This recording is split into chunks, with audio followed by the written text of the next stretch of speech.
Understood. Every single word, including the hook and the CTA, written in English. The Vietnamese CTA instruction said to invite viewers, so I will write that invitation in English as well. Starting now, no Vietnamese anywhere. The most feared name in Seoul's criminal underworld belonged to a man who could no longer button his own shirt. Kang Tae-hyun, 34 years old, boss of the Black Phoenix Syndicate, controller of billions. And now, trembling in private, crumbling behind locked doors, watching everything violence had built begin to collapse under the weight of a disease that answered to no one. His enemies were sharpening their knives. His own men were quietly choosing sides. And then a 4-year-old girl walked through a door she was never supposed to open and said the 7 words that would destroy him more completely than any bullet ever could. Stay until the very end. Hit like and drop your city in the comments. I want to see how far this story travels. Otto.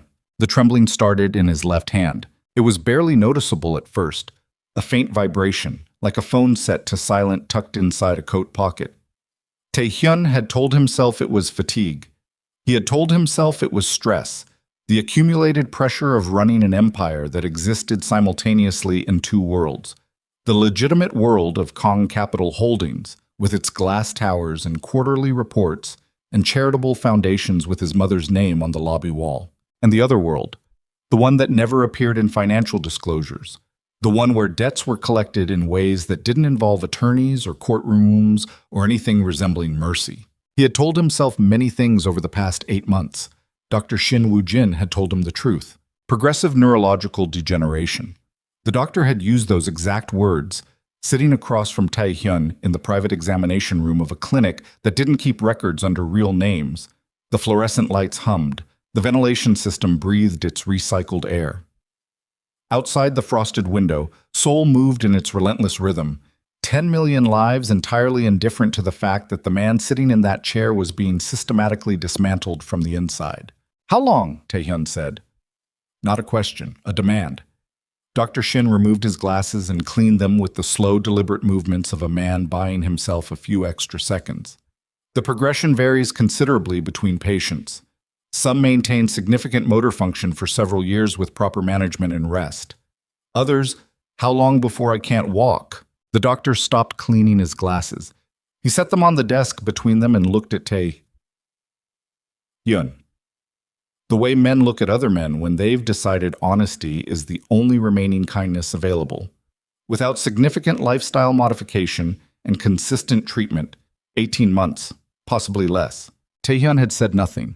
He sat in that chair for a long moment, looking at the prescription printout on the desk between them, and then he folded it once, twice, tucked it into the breast pocket of his suit jacket, stood up with the controlled steadiness of a man who had spent 34 years ensuring that no one ever witnessed a single moment of weakness, and walked out. He didn't make another appointment. That had been 4 months ago. The mansion sat on a private ridge above the Han River, shielded from the city below by 3 perimeters of security, reinforced glass, and the kind of silence that money purchases in bulk. Tae-hyun had acquired it 7 years ago from a disgraced politician who needed certain documents to disappear faster than the courts were moving. The exchange had been efficient and mutually beneficial, as most of Tae-hyun's arrangements tended to be. He had renovated every room, replaced every surface, installed systems and protocols that his head of security, a former military intelligence officer named Baek Jun-seo, referred to in briefings simply as the perimeter. The perimeter had never been breached. In the weeks after Dr. Shin's diagnosis, Tae-hyun began adding layers. He reduced his public appearances to the absolute minimum required for maintaining the legitimate side of the empire. He conducted syndicate business exclusively through Jun-seo and 2 senior lieutenants he had trusted for over a decade. Men who understood that loyalty was not a sentiment but a professional arrangement with clearly defined consequences for violation. He canceled social engagements. He stopped taking calls from the women who had circulated through his life with the reliability of seasons, beautiful and transactional, and ultimately interchangeable. He was constructing a new fortress, not of concrete and steel this time, of distance. The household staff experienced the shift immediately. There were 11 of them. A head chef named Mr. Park and his 2 assistants, a groundskeeper and his teenage nephew who came on weekends, 3 security personnel who rotated through overnight shifts, a personal assistant named Ms. Yoon, who had been with Tae-hyun since the early days and whose discretion was absolute, and 2 housekeepers responsible for the mansion's upper floors. One of those housekeeping positions had recently become vacant. Ms. Yoon had handled the replacement with her customary efficiency. The candidate she selected, after running 3 rounds of background verification and a personal interview conducted with the thoroughness of a state security clearance, was a woman named Ariana Brooks, 29 years old, American-born, of Nigerian and African-American heritage, raised in Atlanta, currently resident in Seoul for the past 3 years on a valid work visa. References from 2 previous employers, no criminal record, no outstanding debts, no connections, as far as the verification could determine, to any of the criminal organizations that Tae-hyun's network tracked as potential threats. What the background check also noted, and what Ms. Yoon flagged in her briefing document with characteristic precision. Single mother. 1 child, female, age 4. Tae-hyun had read the briefing. He had approved the hire. The child was not relevant. The woman was employed for the 2nd floor, she would maintain professional hours, and personal circumstances were not his concern as long as they didn't intersect with his operations. That was his position in the 3rd week of October. By November, he had revised it. Ariana Brooks arrived each morning at 7:15 and departed by 4 in the afternoon, leaving before the household shifted into its evening configuration. She was thorough and quiet. Ms. Yoon noted in her informal assessments that the 2nd floor had never been maintained with such consistent attention to detail. She didn't engage the security staff in unnecessary conversation. She didn't ask questions she had no professional reason to ask. When she passed Tae-hyun in the hallway, on the rare occasions their schedules overlapped, she greeted him with exactly the appropriate degree of respectful acknowledgement. A nod, sometimes a quiet, "good morning," and continued moving. She had understood the house's atmosphere from her first day.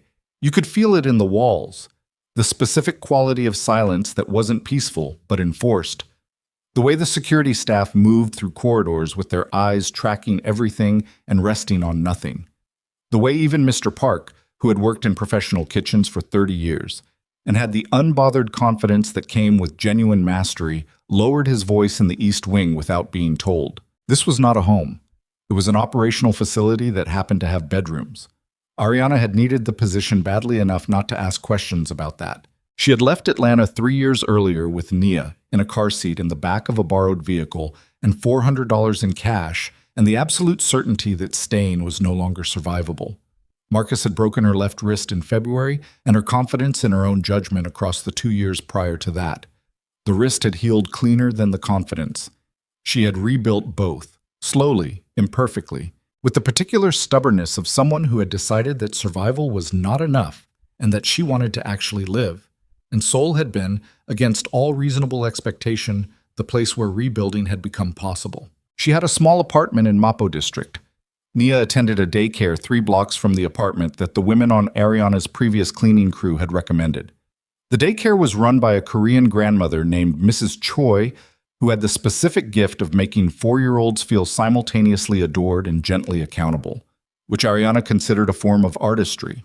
The cost of the apartment plus daycare had consumed nearly everything her previous jobs generated. The position at the mansion, the salary Ms. Yoon had named during the interview without flinching, had been the difference between surviving and actually building something. She had not told anyone at work about Nia's existence. It was not information that seemed professionally relevant. It was also not information she was willing to expose to the kind of scrutiny that existed inside a household operating under that level of security.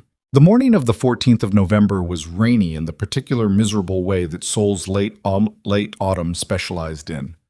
Not a dramatic storm, but a persistent, cold, gray soaking that made every outdoor surface look abandoned. Ariana had been on the bus to the mansion when Mrs. Choi called. Water damage in the daycare's back room overnight. A pipe had let go sometime around 3 in the morning. The cleanup would take the day. The daycare was closed.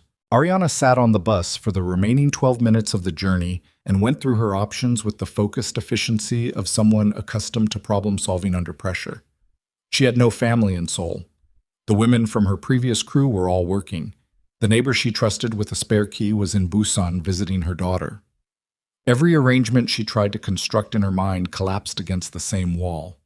She had no one available, and she had no option to simply not show up to work at the mansion of Kang Tae-hyun without a consequence she couldn't afford. Nia was asleep in the soft carrier against Ariana's chest, her small face pressed against her mother's collarbone, utterly unbothered by rain or crisis or the impossible arithmetic of a life assembled without a safety net. Ariana made a decision that she knew was a gamble, and took it anyway because the alternative was worse. She brought her daughter to work. She told herself it would be manageable. She had a cleaning cart with a lower shelf where Nia could sit with her backpack of quiet activities, the small stuffed elephant named Gerald, the washable markers, the board books she had memorized well enough to recite from memory. She would keep Nia on the second floor, far from wherever Tae-hyun spent his mornings. She would be in and out of each room efficiently. By noon at the latest, Nia would need a nap, and Ariana could settle her in the small staff lounge on the service level where no one who mattered ever went. For 2 hours, it worked exactly as planned. Nia sat on the cart shelf and drew pictures with her washable markers, and occasionally narrated her drawings in the running, unprompted commentary that was her standard mode of creative engagement. She drew Gerald the elephant fighting a dragon. She drew a house with a rainbow that took up more sky than was architecturally reasonable. She drew what she described as a fish, but also kind of a bird, and seemed entirely satisfied with the ambiguity. Ariana moved through the second-floor rooms with her standard efficiency, keeping one eye on Nia and one eye on the work, and everything was fine. Then Nia needed to use the bathroom. The second-floor bathroom was at the far end of the corridor, past the point where Ariana usually worked. She took Nia by the hand and moved quickly. Nia used the bathroom. Ariana counted the seconds. They were heading back toward the cleaning cart when Nia stopped. "Mama, that door. Don't look at doors, baby. Come on." "But it's open a little." Ariana looked. The door at the end of the north corridor. The door that was always closed. The door that Ms. Yoon had mentioned during orientation with the specific quality of emphasis that meant do not approach under any circumstances, was open, not fully, a few inches. Enough for the thin gray light from inside to fall across the hallway floor in a narrow stripe. "Nia, come." But Nia had already taken 2 steps toward it. Because Nia was 4 years old and a partially open door was, to the 4-year-old mind, an invitation rather than a boundary, and no amount of adult reasoning had yet succeeded in rewiring this fundamental interpretive instinct. "Nia." Ariana's voice was a whisper with a hard edge. She moved toward her daughter. She was 3 steps too slow. Nia pushed the door open with both hands and walked inside. The room was enormous. Floor-to-ceiling windows faced the Han River, though the rain had turned the view into gray abstraction.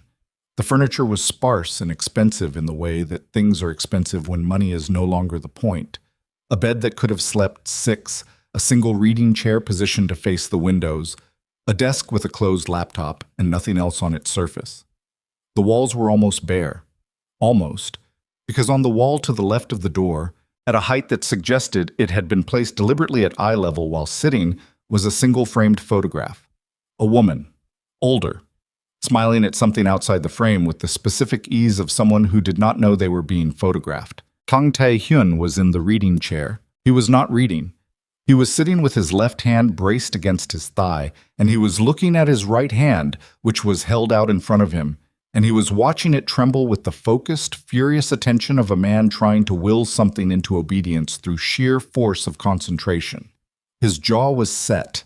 The tendons in his neck were visible. He was wearing a white dress shirt with the sleeves rolled to the elbows and dark trousers, and there was something about the combination of the perfect clothing and the shaking hand that made the image feel like a fracture, like something that was supposed to hold together had quietly given way. He heard the door. His head came up. His eyes, dark, sharp, carrying the specific cold quality of someone who had survived by maintaining absolute situational awareness at all times, found Nia immediately. For a moment, nothing in the room moved. Nia stood just inside the doorway, her washable marker drawing still smeared faintly on her left hand, her stuffed elephant clutched against her chest, and she looked at Kang Tae-hyun with the direct, unfiltered attention that small children deploy without calculation, because they haven't yet learned that staring is considered an act of aggression. Taehyun's right hand dropped to the arm of the chair. His left hand moved toward the small panel mounted into the armrest, the alarm that would bring Jun Seo and two armed men through the door in under 45 seconds. Nia tilted her head slightly to the left. "Mister," she said, in the clear, unhurried voice of someone with no awareness that this was a situation requiring caution. "Your eyes look lonely." The hand stopped moving. Taehyun stared at the child. The child stared back at him with the calm patience of someone who had said a true thing and was simply waiting for the universe to acknowledge it. Ariana appeared in the doorway behind her daughter, and the expression on her face, the one that contained terror and apology and the specific dread of someone watching a catastrophe unfold in extremely slow motion, told Taehyun everything he needed to know about how this had happened.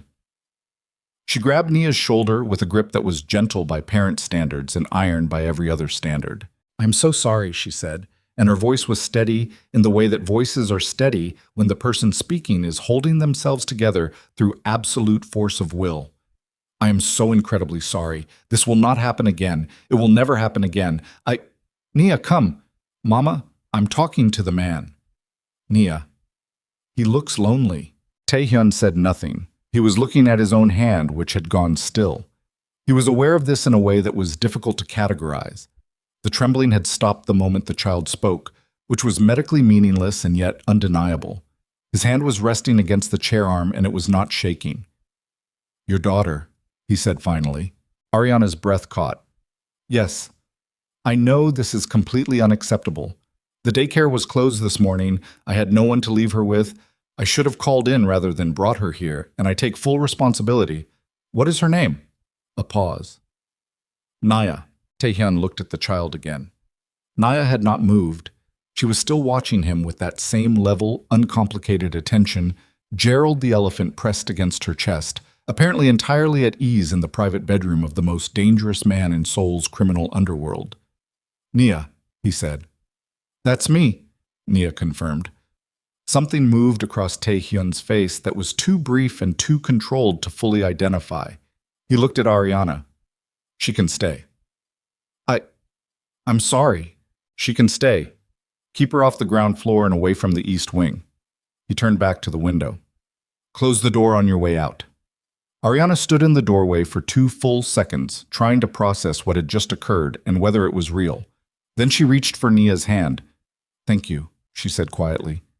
"Thank you very much." Taehyun didn't answer. He was looking at the river again, at the rain making its gray patterns on the glass, and his right hand rested on the chair arm, perfectly still. The next morning, Nia brought him a drawing. It was a crayon rendering of what Ariana identified upon close inspection as 2 people, one tall and one very small, standing next to what might have been a river, or might have been a road, under a yellow sun that occupied roughly 40% of the available sky. The tall figure had what appeared to be a crown, or possibly very aggressive hair. The small figure had what was unmistakably an elephant tucked under one arm. Nia knocked on the door of the north suite with the 3 deliberate knocks of someone who had been taught that this was the proper way to announce yourself. Taehyun opened the door. Nia held up the drawing. "I made this for you," she said, "because your room doesn't have enough colors." Taehyun took the drawing. He looked at it for a moment. "What is this?" "That's you," Nia said, pointing at the tall figure. "And that's me. And that's Gerald. He wanted to be in the picture." "Who is Gerald?" Nia held up the stuffed elephant. Taehyun looked at the elephant. The elephant, being stuffed, offered no additional information. He looked back at the drawing. "You think my room needs more colors?" "It's very gray," Nia said, with the frank diagnostic certainty of someone who has assessed a situation and reached a definitive conclusion.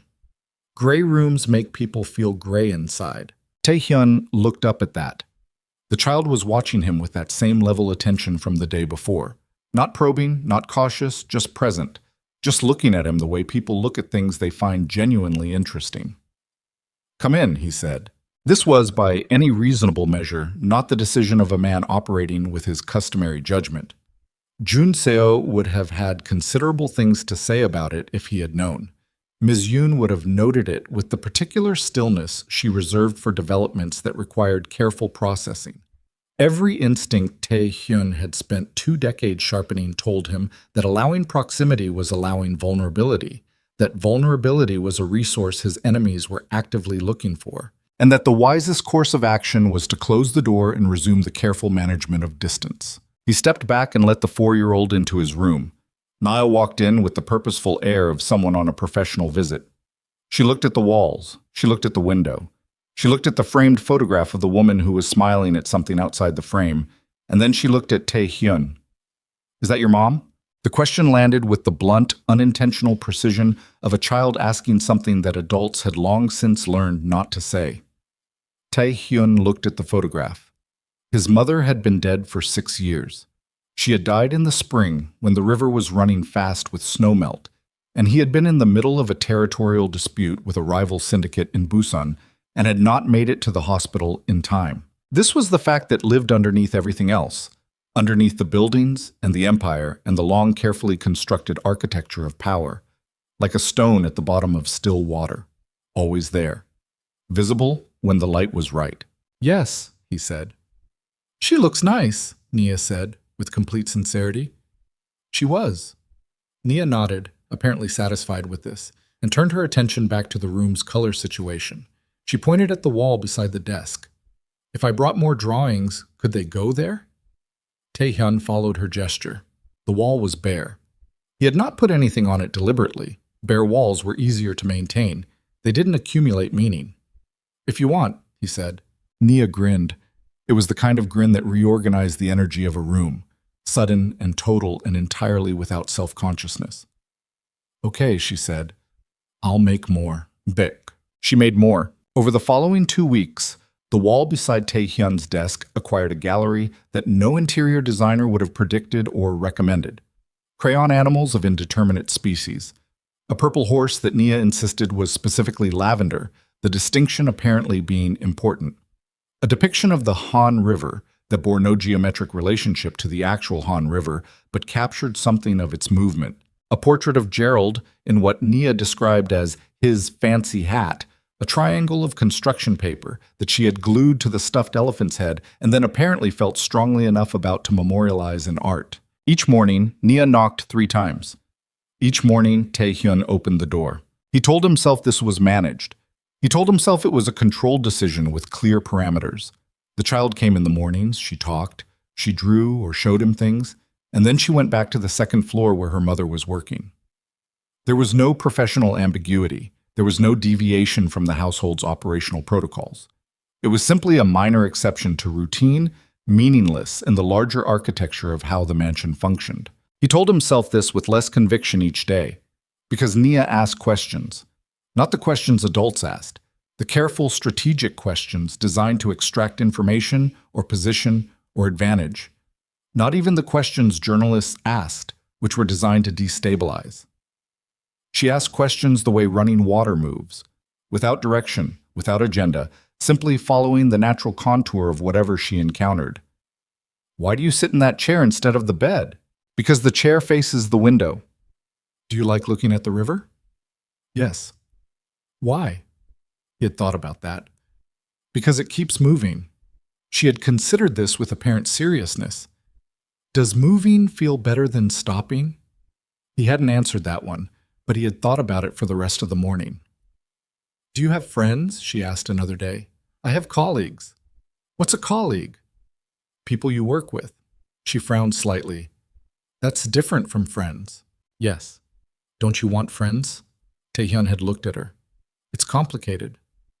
"Mama says that when she doesn't want to explain something," Nia said. "But sometimes she explains it later." He had almost smiled. He was aware of it, the specific muscular movement that his face wanted to make, and that he arrested before it completed. He was aware that he had arrested it, which was itself notable. He hadn't been in the habit of noticing. For the past 4 months, his face had been doing what it had always done, holding the expression that served whatever function was required, and he had not thought about it. The child made him notice things he had stopped noticing. "Do bosses get scared?" she asked one morning, not looking up from the drawing she was working on, Gerald propped against the leg of the desk beside her. Tae-hyun was at the window. He had a call with his Busan lieutenant in 40 minutes and was reviewing the briefing document on his phone, though he was aware that his attention had been divided since Nia arrived. "Why do you ask that?" "Because you look scared sometimes. But then you stop looking scared and look mean instead." He lowered his phone. She was still drawing, her tongue pressed lightly between her teeth in the manner of someone concentrating. She had drawn a small figure on the paper and was now adding what appeared to be spikes around it, or possibly rays, as if the figure was radiating something. "I'm not scared," he said. She looked up. The look she gave him was not accusatory. It was simply clear. The clear, uncomplicated gaze of someone who has received an answer that doesn't match what they observed and is quietly noting the discrepancy without making a scene about it. "Okay," she said, and went back to her drawing. He stood at the window for another moment. Outside, the river moved with its usual indifferent continuity. A cargo vessel was making its slow way upstream, pushing against the current with a steadiness that had nothing to do with wanting to and everything to do with the fact that it had been built for exactly this. He looked back at the child on his floor, making her art with her washable markers and her absolute confidence in the importance of the endeavor. "Sometimes," he said. Nia looked up again. "Sometimes bosses get scared," he said, "but you can't show it." She considered this. "Why not?" "Because if people know you're afraid, they stop trusting you." "Mama cries sometimes," Nia said, "and I still trust her." He had nothing to say to that. She went back to her drawing. The cargo vessel continued upstream. The briefing document waited on his phone, and the call with the Busan lieutenant waited in 40 minutes, and the syndicate's board waited for the succession decisions that everyone was pretending weren't already being made in corridor conversations he was no longer part of. He sat down in the reading chair. He watched a 4-year-old draw for 17 minutes and did not pick up his phone. The first episode happened on a Tuesday afternoon in late November. Tae-hyun had been in his private gym on the mansion's lower level, putting himself through the modified routine that the physical therapist Jun-so had quietly arranged. No weights, no high-impact work, nothing that would tax the neurological pathways in ways the disease could exploit. Just movement. Controlled, deliberate movement that was supposed to maintain what remained of his motor function and slow the rate at which the rest was being taken. He had pushed it too far. He knew it when his right leg buckled on the third set of step exercises, sending him into the safety rail with a force that reverberated through his shoulder. He held the rail and breathed and told himself it was nothing, told himself it was a momentary loss of concentration, told himself he would complete the set. His left hand began shaking, then his right. Then the familiar spreading pain that the neurologist had described as a signal disruption cascade. The disease's particular way of announcing itself when he'd exceeded his body's current tolerances, moved from his hands up through his forearms, and Tae-hyun released the rail and lowered himself to the floor with the controlled deliberateness of a man who had accepted that this was now sometimes necessary and had decided that accepting it quietly was better than fighting it noisily. He sat on the gym floor and breathed through it. The pain was not the worst it had been. The worst had been worse. He had a scale for this now. A private, internal metric that he had developed over months of experience with his own deterioration, and this registered somewhere in the middle, survivable, temporary, something to endure rather than respond to. He sat there for 20 minutes until his hand steadied. When he returned to the upper floor, he found Nia in the corridor outside his suite. She was sitting against the wall with Gerald, waiting in the specific patient way of someone who has no concept of time pressure. She looked up when she heard him coming. "You're walking funny," she said. "I'm fine." "You're not walking the same as before." He stopped in front of the door to his suite. His legs were still unreliable in a way he could feel in the tendons. A subtle looseness, a slight delay between intention and execution. He was compensating and apparently not compensating well enough to fool a 4-year-old. "Your mother's on the second floor, what?" he said. "She's cleaning the blue bathroom. She said I could sit here." He looked at her. She was watching him with that steady attention Gerald pressed to her chest, and there was something in her expression that wasn't pity. He was certain of that, would have been certain even if she'd been 30 years older, but was something else. Something that didn't have a name he was immediately comfortable applying. "Come in," he said, because the alternative was to leave her sitting in the corridor, and that was something he apparently was no longer willing to do. She came in. He lowered himself into the reading chair with the careful movements he had learned to use when his legs were unreliable. Nia climbed up onto the end of the bed, without asking, because she was Naya, and the concept of a space she wasn't welcome in had apparently not been communicated successfully, and sat with her legs crossed, Gerald in her lap. "Does it hurt?" she said. "Does what hurt?" "Your body, when you walk funny." He looked at her for a long moment. He had been asked this question once before, by the physical therapist during an assessment, and had answered with a number on a scale of 1 to 10, because that was the format the question had been posed in, and numerical scales were something he could engage with without the transaction feeling like exposure. This was different. "Yes," he said. Nia nodded slowly. "When I fell off the slide last year, it hurt for a long time. Mama put ice on it and it helped a little, but not all the way." "Did it stop eventually?" "Yeah, but it took a while." He looked at the window. The afternoon light was failing early, the way it did in late November, everything going gray-silver before 4 o'clock. "This won't stop," he said. He was not sure why he said it. He had not said it out loud before. Not to Junseo, not to Mrs. Yoon, not to the syndicate's medical consultant who filed careful reports that Tae-hyun reviewed and then filed away. He had thought it, every day, in the specific, blunt internal voice of someone who had accepted an unacceptable fact and was working on figuring out what to do with it. He had not said it. Nia was quiet for a moment. Then she climbed off the end of the bed and came and sat beside him on the wide arm of the reading chair. The way children occupy space without calculation, just going where proximity feels natural. She didn't say anything. She leaned her head against his arm, Gerald tucked between them, and sat with him while the light changed in the window and the river below did its indifferent moving thing. Tae-hyun sat very still. He was aware, with the specific clarity of a man whose defenses have been specifically designed to prevent this kind of awareness, that something was happening that he did not have a protocol for.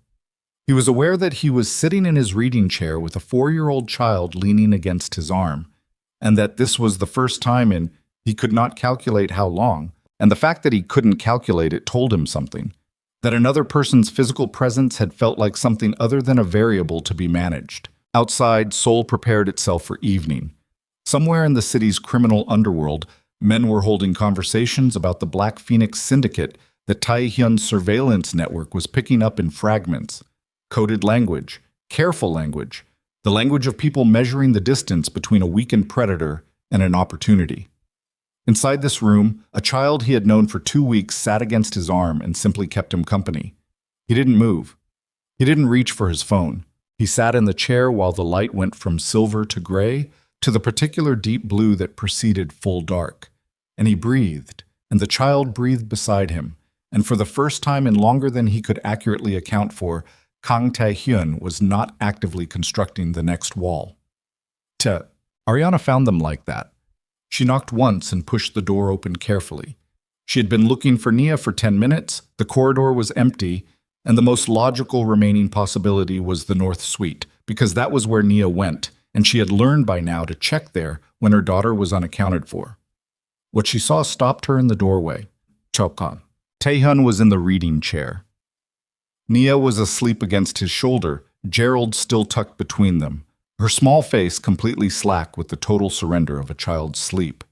And Tae-hyun, the man who controlled criminal enterprises across 3 cities, who made decisions about other people's lives and deaths with the same emotional register he brought to reviewing financial reports, who had not once in the weeks she had worked here displayed anything resembling softness, was sitting with absolute stillness, his arms loose at his sides, not moving, not speaking, not doing anything that might disturb the child sleeping against him. He looked up when he heard the door. Their eyes met across the room. Ariana had her apology ready. The reflexive, comprehensive apology she had been developing since the first day. The one that acknowledged every possible dimension of the imposition and preemptively accepted whatever consequence was coming. She had the words organized. She opened her mouth. She was tired, Tae-hyun said quietly. She fell asleep. Ariana looked at her daughter. At the man. At the space between them that was not the space between employer and employee, was not that space at all. Had perhaps never been that space from the moment Nia walked through the wrong door and said what she said. "I'll take her," Ariana said. She's fine. It's almost 5. I need to get her home for dinner. He looked at Nia. Something moved across his face. That same too brief thing she had seen once or twice before. The expression he allowed to exist for less than a second before containing it. He reached out and very carefully, with the focused deliberateness of someone navigating a hand that didn't always respond precisely, tucked the edge of the blanket that had somehow materialized, she didn't know when, she hadn't been in the room, more securely around the child's shoulders. Ariana crossed the room and lifted Nia, who stirred but didn't wake, folding against her mother's shoulder with the boneless trust of deep sleep. She was moving toward the door when she heard him speak. "How are you?" The words were delivered flatly, not quite a question, as if he had started to ask it and the grammar of it had come out wrong because he was out of practice. She turned around. He was looking at the window. His right hand was on the chair arm, and she could see, she was close enough now, with the room's lights on, to see what the distance of the hallway had always obscured, that his hand was not entirely steady. "I'm okay," she said. And then, because the room had created something in the last few minutes that made deflection feel like the wrong register. "Long day, but okay." He nodded once. She waited for a moment that she couldn't have explained the reason for. Nia's weight was warm against her shoulder. The room was very quiet. "How are you?" she said. He didn't answer immediately. His eyes moved from the window to his hand on the chair arm, and something passed through his face. Not the brief controlled thing she'd seen before, but something slower and less managed. Something that looked like the expression of a man who has been asked a question he forgot was something people asked. "Better," he said, "when she's here." A pause that stretched a beat too long. "When both of you are here." Ariana stood in the doorway of Kang Tae-hyun's room, with her daughter asleep on her shoulder, and the most dangerous man she had ever been in proximity to sitting in a chair across the room, admitting something she was not sure he had intended to admit, and she didn't know what to do with any of it. She said, "Good night," and meant it as something more than courtesy. He said, "Good night," and it landed the same way. She carried Nia out. The door closed softly behind her. Taehyun sat in the chair in the room that was now significantly more colored than it had been 3 weeks ago, his hand resting on the arm, the gallery of crayon drawings on the wall beside his desk catching the lamplight in ways that the bare wall never had. His phone buzzed on the desk. He looked at it without moving. The notification was from Jun Seo, the encrypted summary he received every evening, a condensed briefing on threat intelligence, syndicate activity, competitor movements. He read these without fail. He had read them every evening for 9 years. He left the phone on the desk. He sat in the chair and looked at the drawing Nia had done that morning, the latest addition to the wall, a green creature that was either a very large frog or a small dragon. She had been genuinely uncertain when asked, and he thought about what she had said. Gray rooms make people feel gray inside. Outside the mansion, in the city's underworld, men who had spent years calculating the right moment to move against the Black Phoenix Syndicate were looking at their calculations and deciding that the moment was getting close. They were not wrong, but they didn't know about the drawings on the wall, or the tiny footsteps in the corridor each morning, or the way a 4-year-old's weight against a man's shoulder could make his hand stop shaking. They didn't know that the most fortified room in the most secure building in their calculations had been breached.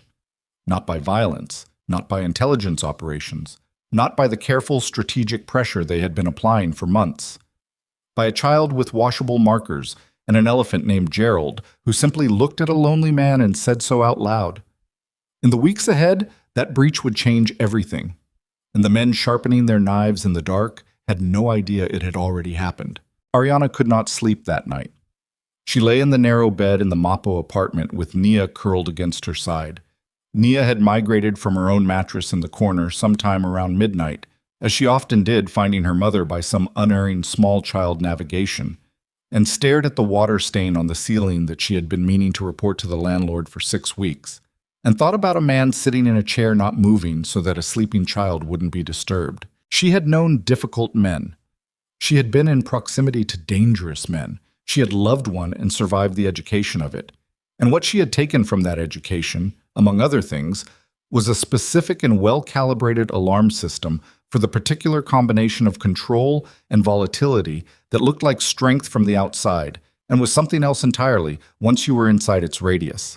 Kang Tae-hyun triggered none of those alarms. This was itself the thing she kept returning to in the dark of the apartment, with Nia's small hand open against her ribs and the city doing its muffled nighttime sounds outside the window. She was looking for the shape of something familiar, the performance of warmth over a calculating core, the strategic deployment of vulnerability, the way certain kinds of men could make you feel specifically chosen when what you were was specifically useful. She had the pattern memorized. She could recognize it in the first 10 minutes now, the way you could recognize a chord progression once you'd heard it enough times. She wasn't finding it. What she was finding instead was harder to categorize. A man who had been told his body was failing him and had responded by building walls so complete that the only thing that had gotten through them was something he couldn't have anticipated and wouldn't have allowed if he'd seen it coming. A man who sat with a sleeping child for no reason that served any strategic interest she could identify. A man who said, "I'm better when both of you are here in the flat." Unpracticed tone of someone who had simply run out of the energy required to not say the true thing. She pressed her palm to the top of Nia's head, feeling the warmth of her daughter's sleep. She told herself she was overcomplicating it. She was an employee in his household. He was her employer. What had happened in that room today was simply a specific situation. A child, a tired man, an accidental softening. And it would recalibrate in the morning to whatever the appropriate professional distance was. She would make sure of it. She was very good at appropriate professional distance. She had been practicing it for 3 years. She told herself this with the specific awareness that she was telling herself something she didn't entirely believe. Outside, a truck moved through the street below, its headlights sweeping across the ceiling. Nia shifted and pressed closer without waking. Ariana closed her eyes. She thought about the drawings on the wall beside his desk, about the fact that he had kept them, each one, in order, taped carefully to the bare wall in a space that had apparently been waiting for something to fill it without knowing what. She thought about the way he had looked at the photograph of his mother when Nia asked, the specific quality of stillness that had come over his face. Not the professional stillness he wore as a default, but something older and less defended. She thought about his hand on the chair arm, the trembling she had seen from across the room. She thought about what it cost a man like that to say the things he had said.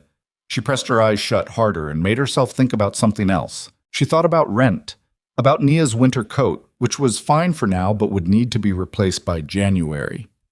About the education savings account she had opened 2 months ago and was contributing $40 a month to, which was not going to build toward anything significant at that rate, but felt important as an act of intention. She thought about the English tutoring work she sometimes picked up on weekends, the Korean language class she kept meaning to enroll in and kept finding reasons to defer. She thought about practical things until she fell asleep, because practical things were what she had built her life around and they had not let her down yet. She dreamed about the Han River. Wotab. December arrived and the mansion changed temperature. Not physically, the heating systems were immaculate, the kind of infrastructure that maintained perfect environmental conditions regardless of the season, as indifferent to winter as it was to everything else. But something shifted in the atmosphere of the place, some quality of the air in the corridors and common spaces that Ariana felt before she could name it. The staff noticed Nia. This was perhaps inevitable. Mrs. Choi's daycare had recovered from the pipe damage within 3 days, but by then, Nia's presence in the mansion had become a fact. Tae-hyun had said nothing to reverse it, Ms. Yoon had said nothing to address it, and Ariana had decided that the best available strategy was to continue bringing Nia quietly and see how long the situation remained tenable. It became tenable in ways she hadn't predicted. Mr. Park, the head chef, was the first to make a move. On the 3rd morning of Nia's official presence, he appeared at the entrance to the kitchen hallway while Ariana was passing with the cleaning cart and said, with the straightforward manner of a man who had decided something and was implementing it without fanfare, "The child should have breakfast before you start the upper floors. Come." Ariana had started to explain that they'd eaten before leaving the apartment, but Mr. Park was already moving back toward the kitchen, and the statement had been constructed in a way that didn't leave much room for counter-argument. He made Nia a plate of jeon, small, savory pancakes, and a bowl of fruit cut into pieces small enough for a 4-year-old to manage without assistance. He placed it at the far end of the prep counter where it didn't interfere with the kitchen's operations, and then returned to his work without looking at either of them. Nia ate with the focused appreciation of someone who understood that good food was a serious matter. When she finished, she looked at Mr. Park's back and said, "Thank you. These were really good." Mr. Park, without turning around, made a sound that was not quite acknowledgement and not quite dismissal, and was somehow both. The next morning, the pancakes were shaped like a bear. Nia's reaction to the bear-shaped pancake was everything Mr. Park appeared to have calculated it would be. She became, from that point forward, his most vocal admirer, informing anyone within earshot that the chef in this house was the best chef in Seoul, and possibly the world, which Ariana suspected was not entirely inaccurate based on the quality of the staff meals she had started being included in. The security rotation was next. The overnight team, 3 men who came on at 8 in the evening and ran until 7 in the morning, led by a former military officer named Sergeant Huang, who Ariana had previously classified as approximately as warm and approachable as the mansion's perimeter walls, began acknowledging Nia's morning arrivals with increasing specificity. It started with a nod from Huang when he was wrapping up his overnight and Nia was arriving with her mother. Then a brief exchange. Nia had asked him what the earpiece was for, and he had explained it in terms a 4-year-old could engage with, and the exchange had taken approximately 90 seconds and had been observed by the 2 junior members of the overnight team with the focused attention of men watching a classified event. By the second week of December, Huang had established a small ritual. When Nia arrived in the mornings, he would stand at attention and give a formal salute. Nia, who had decided this was the funniest thing that had ever happened to her, responded by putting on the miniature plastic sunglasses she carried in her backpack and saluting back with great seriousness. Ariana had watched this exchange one morning from the end of the corridor and felt something loosen in her chest that she hadn't been aware was tight. The mansion was not becoming a different place. It was becoming a fuller one, as if the presence of a small person who treated every locked door as a question mark and every adult as a potential friend had reminded the building's inhabitants that they were, in fact, people, that the professional configurations they maintained were not the entirety of what they were. Miss Yoon noticed. She said nothing, which was her way of noting things she had decided to permit. Taehyun noticed. He said very little, which was different from saying nothing. He started waiting for the sound of her footsteps. He was aware of this and did not examine it too closely, the way you don't examine certain mechanisms while they're running because you're not confident what stopping them to look would do to their function. He simply noted it as a fact of his mornings, that there was a point, usually around 9 o'clock, when he would hear the small, irregular rhythm of Nia approaching the north suite, 3 deliberate knocks, and something in his chest did something that he categorized as the cessation of attention he hadn't known he was holding. She brought things, not always drawings, though the drawings continued to accumulate on the wall beside his desk in their expanding, chaotic, vivid gallery. Sometimes she brought objects. A leaf she'd found in the garden that she described as the most interesting shape I've ever seen. A small, smooth stone from the path near the south gate that she'd convinced the groundskeeper to let her keep. A paper crane that missed her. Park's assistant had apparently taught her to fold, and that had taken 11 attempts to produce one she was satisfied with. Sometimes she brought questions. Why do you have so many phones? Different purposes. She had considered this. Like how Mama has a phone for talking to Grandma and a phone for work stuff. He had 2 phones for encrypted syndicate communication, one for legitimate business, and one that only 3 people in the world had the number to. Similar, he said. Do you talk to your grandma? My grandmother died before I was born. Oh. She thought about this. Mama says dead people are still with us in the ways they changed us. So your grandma's still kind of in you. He had looked at her for a moment. Where did she get that from? She says she made it up. A pause. I think she made it up because it makes sad things easier. He had said nothing. He sat with that for a while. Do you think it's true? Nia asked. I think, he said carefully, that some things people say to make sad things easier turn out to also be true. She had nodded at this with the gravity of someone filing an important piece of information. I'm going to remember that, she said. He had looked at the photograph on the wall, his mother smiling at something outside the frame, caught by a camera she didn't know was there. In a moment of private happiness, that he had managed to preserve precisely because she hadn't known it was being preserved. He thought about his grandmother, who had shaped his mother, who had shaped him, in chains of influence that ran backward into the past further than he could trace and forward into a future that the disease was busy renegotiating.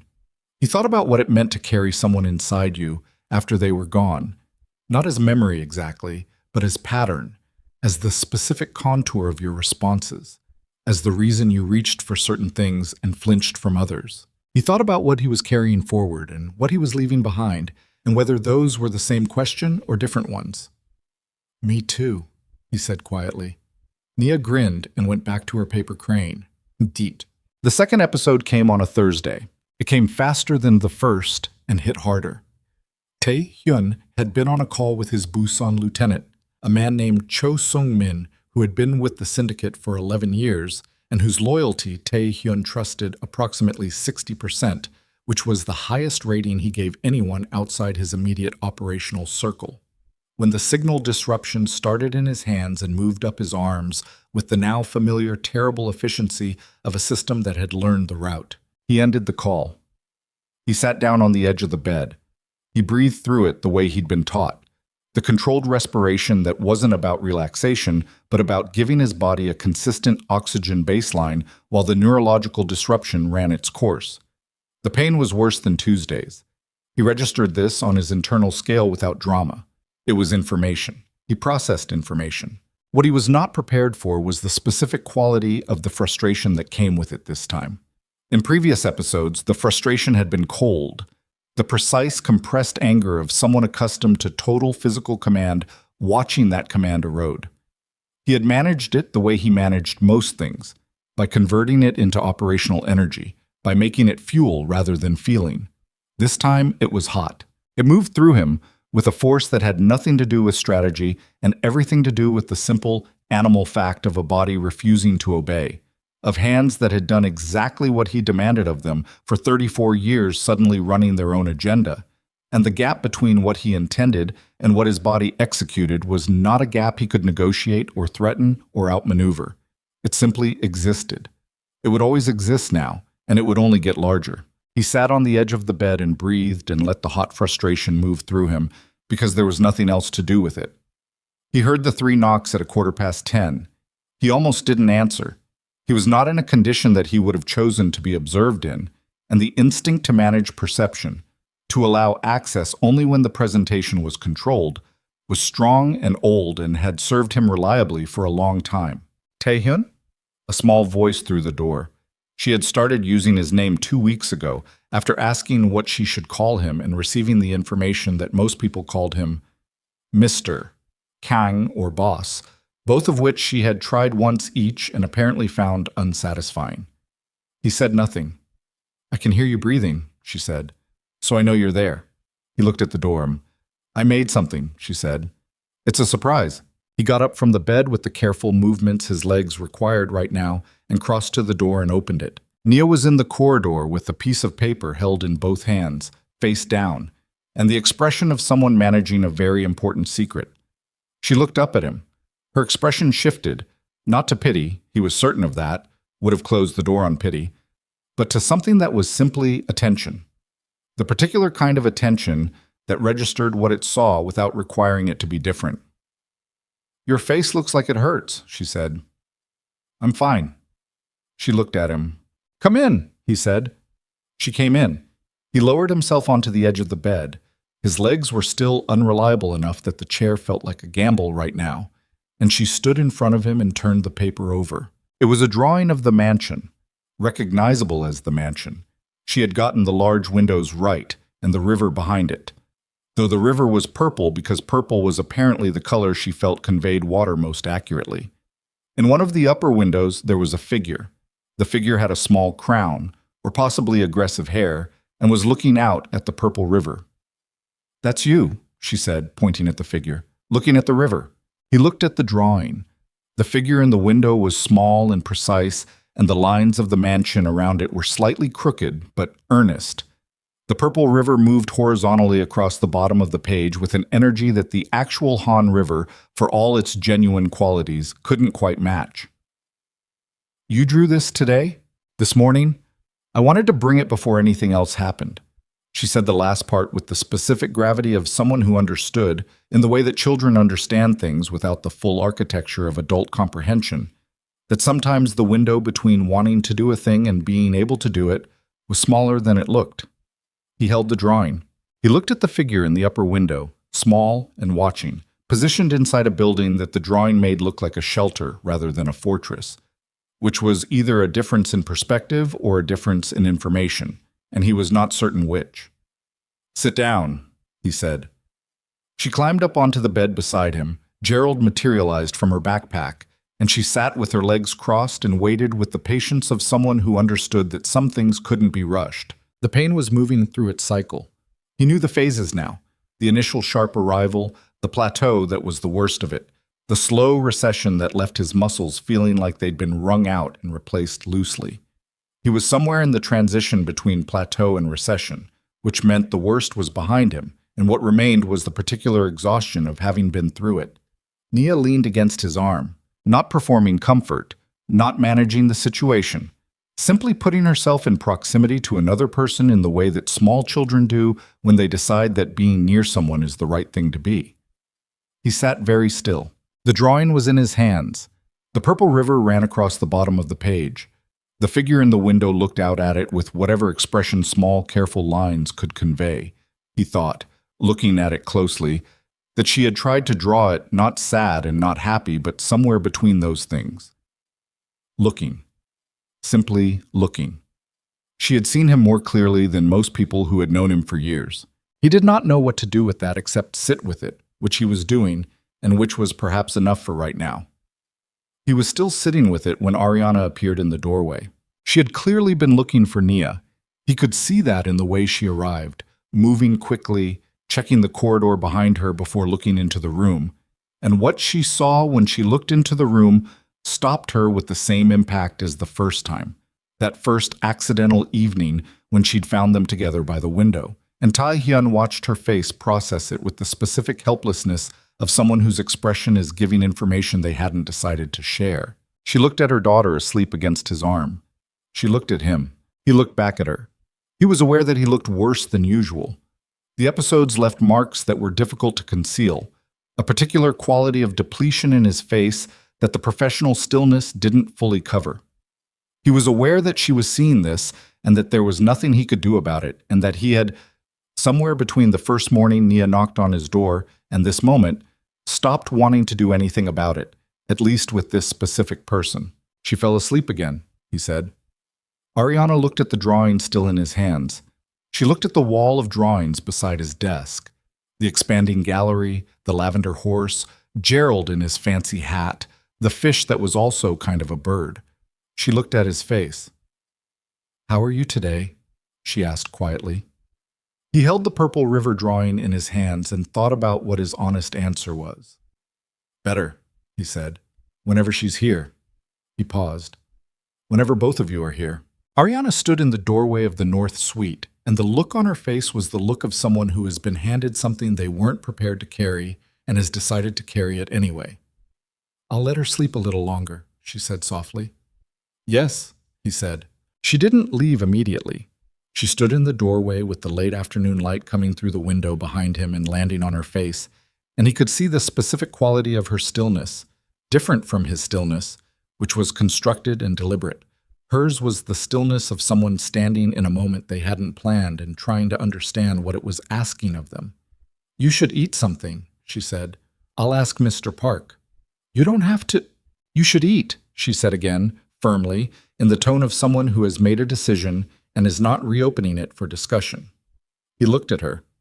She looked back at him with the level, direct gaze of a woman who had survived things that had required her to be harder than the circumstances she'd started with, and who wore that hardness not as armor but as simple fact.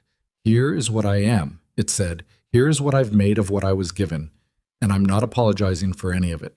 He said, "All right." She went to speak to Mr. Park. Tae-hyun sat on the edge of the bed with his daughter asleep against his arm and the purple river in his hands.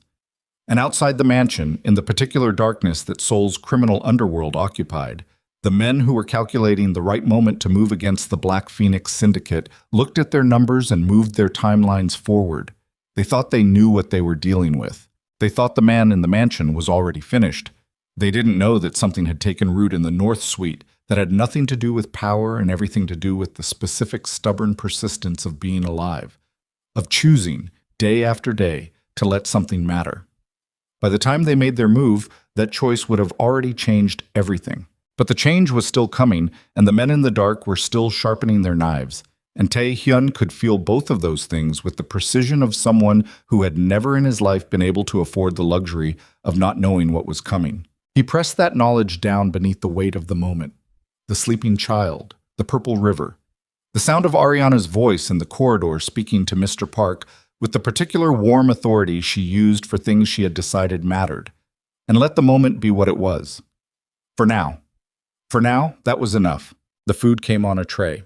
Mr. Park had sent it up with one of his assistants, a young man named Hyun-woo, who moved through the mansion with the careful efficiency of someone still learning the specific weight of silence required in this particular building. The tray held a bowl of doenjang jigae, still steaming, a plate of banchan arranged with the precision that Mr. Park applied to everything regardless of audience, and a small dish of the sliced fruit that had apparently become standard whenever the tray went to the North Suite. Tae-hyun noted the fruit. He said nothing about it. He ate sitting at the desk, the purple river drawing set to one side, Nia still asleep on the edge of the bed behind him. He ate the way he did most things now, with the deliberate, measured attention of someone who had been told that rest and proper nutrition were among the limited variables still within his control, and who had converted that information into discipline because discipline was the only response he trusted himself to have. Ariana had come back once to check on Nia and had stayed in the doorway exactly long enough to confirm that her daughter was still sleeping, that Tae-hyun was eating, and that the room contained no new emergency. Then she had gone back to the second floor. He watched the door close behind her and then looked at his bowl. He finished the jigae. He drank the tea that had come with it. He sat at the desk for a while with the empty tray and the purple river drawing and the sound of his daughter's breathing behind him. And then he opened his laptop and looked at the evening briefing from Jun-seo that he had been avoiding for 3 hours. The briefing was 11 pages. 11 pages was 4 more than the standard briefing. The additional 4 pages were not reassuring. Jun-seo came to the North Suite at 8 that evening after Ariana and Nia had left, and the mansion had shifted into its nighttime configuration. He was 41 years old, built like someone who had spent 20 years making his body into a specific kind of tool and had never stopped maintaining it, with a face that had the particular quality of men who have seen a significant number of things they would have preferred not to see and have organized themselves around that fact. He had worked for Tae-hyun for 9 years. He knocked once, precisely, and waited. "Come in." Jun-seo entered and closed the door behind him. He stood just inside the room with his hands behind his back and his eyes moving across the space with the automatic sweep of a man who never fully turned off the assessment function. The drawings on the wall registered. His face gave nothing about what he thought of them. "The Busan meeting," Tae-hyun said. He was in the reading chair. He had his phone in his hand but wasn't looking at it. "Cho Sung-min met with representatives of the Jeong family 3 days ago," Jun-seo said. "Private restaurant in Haeundae. 2 hours. We have photographs and partial audio." "What did the partial audio give you?" "Enough."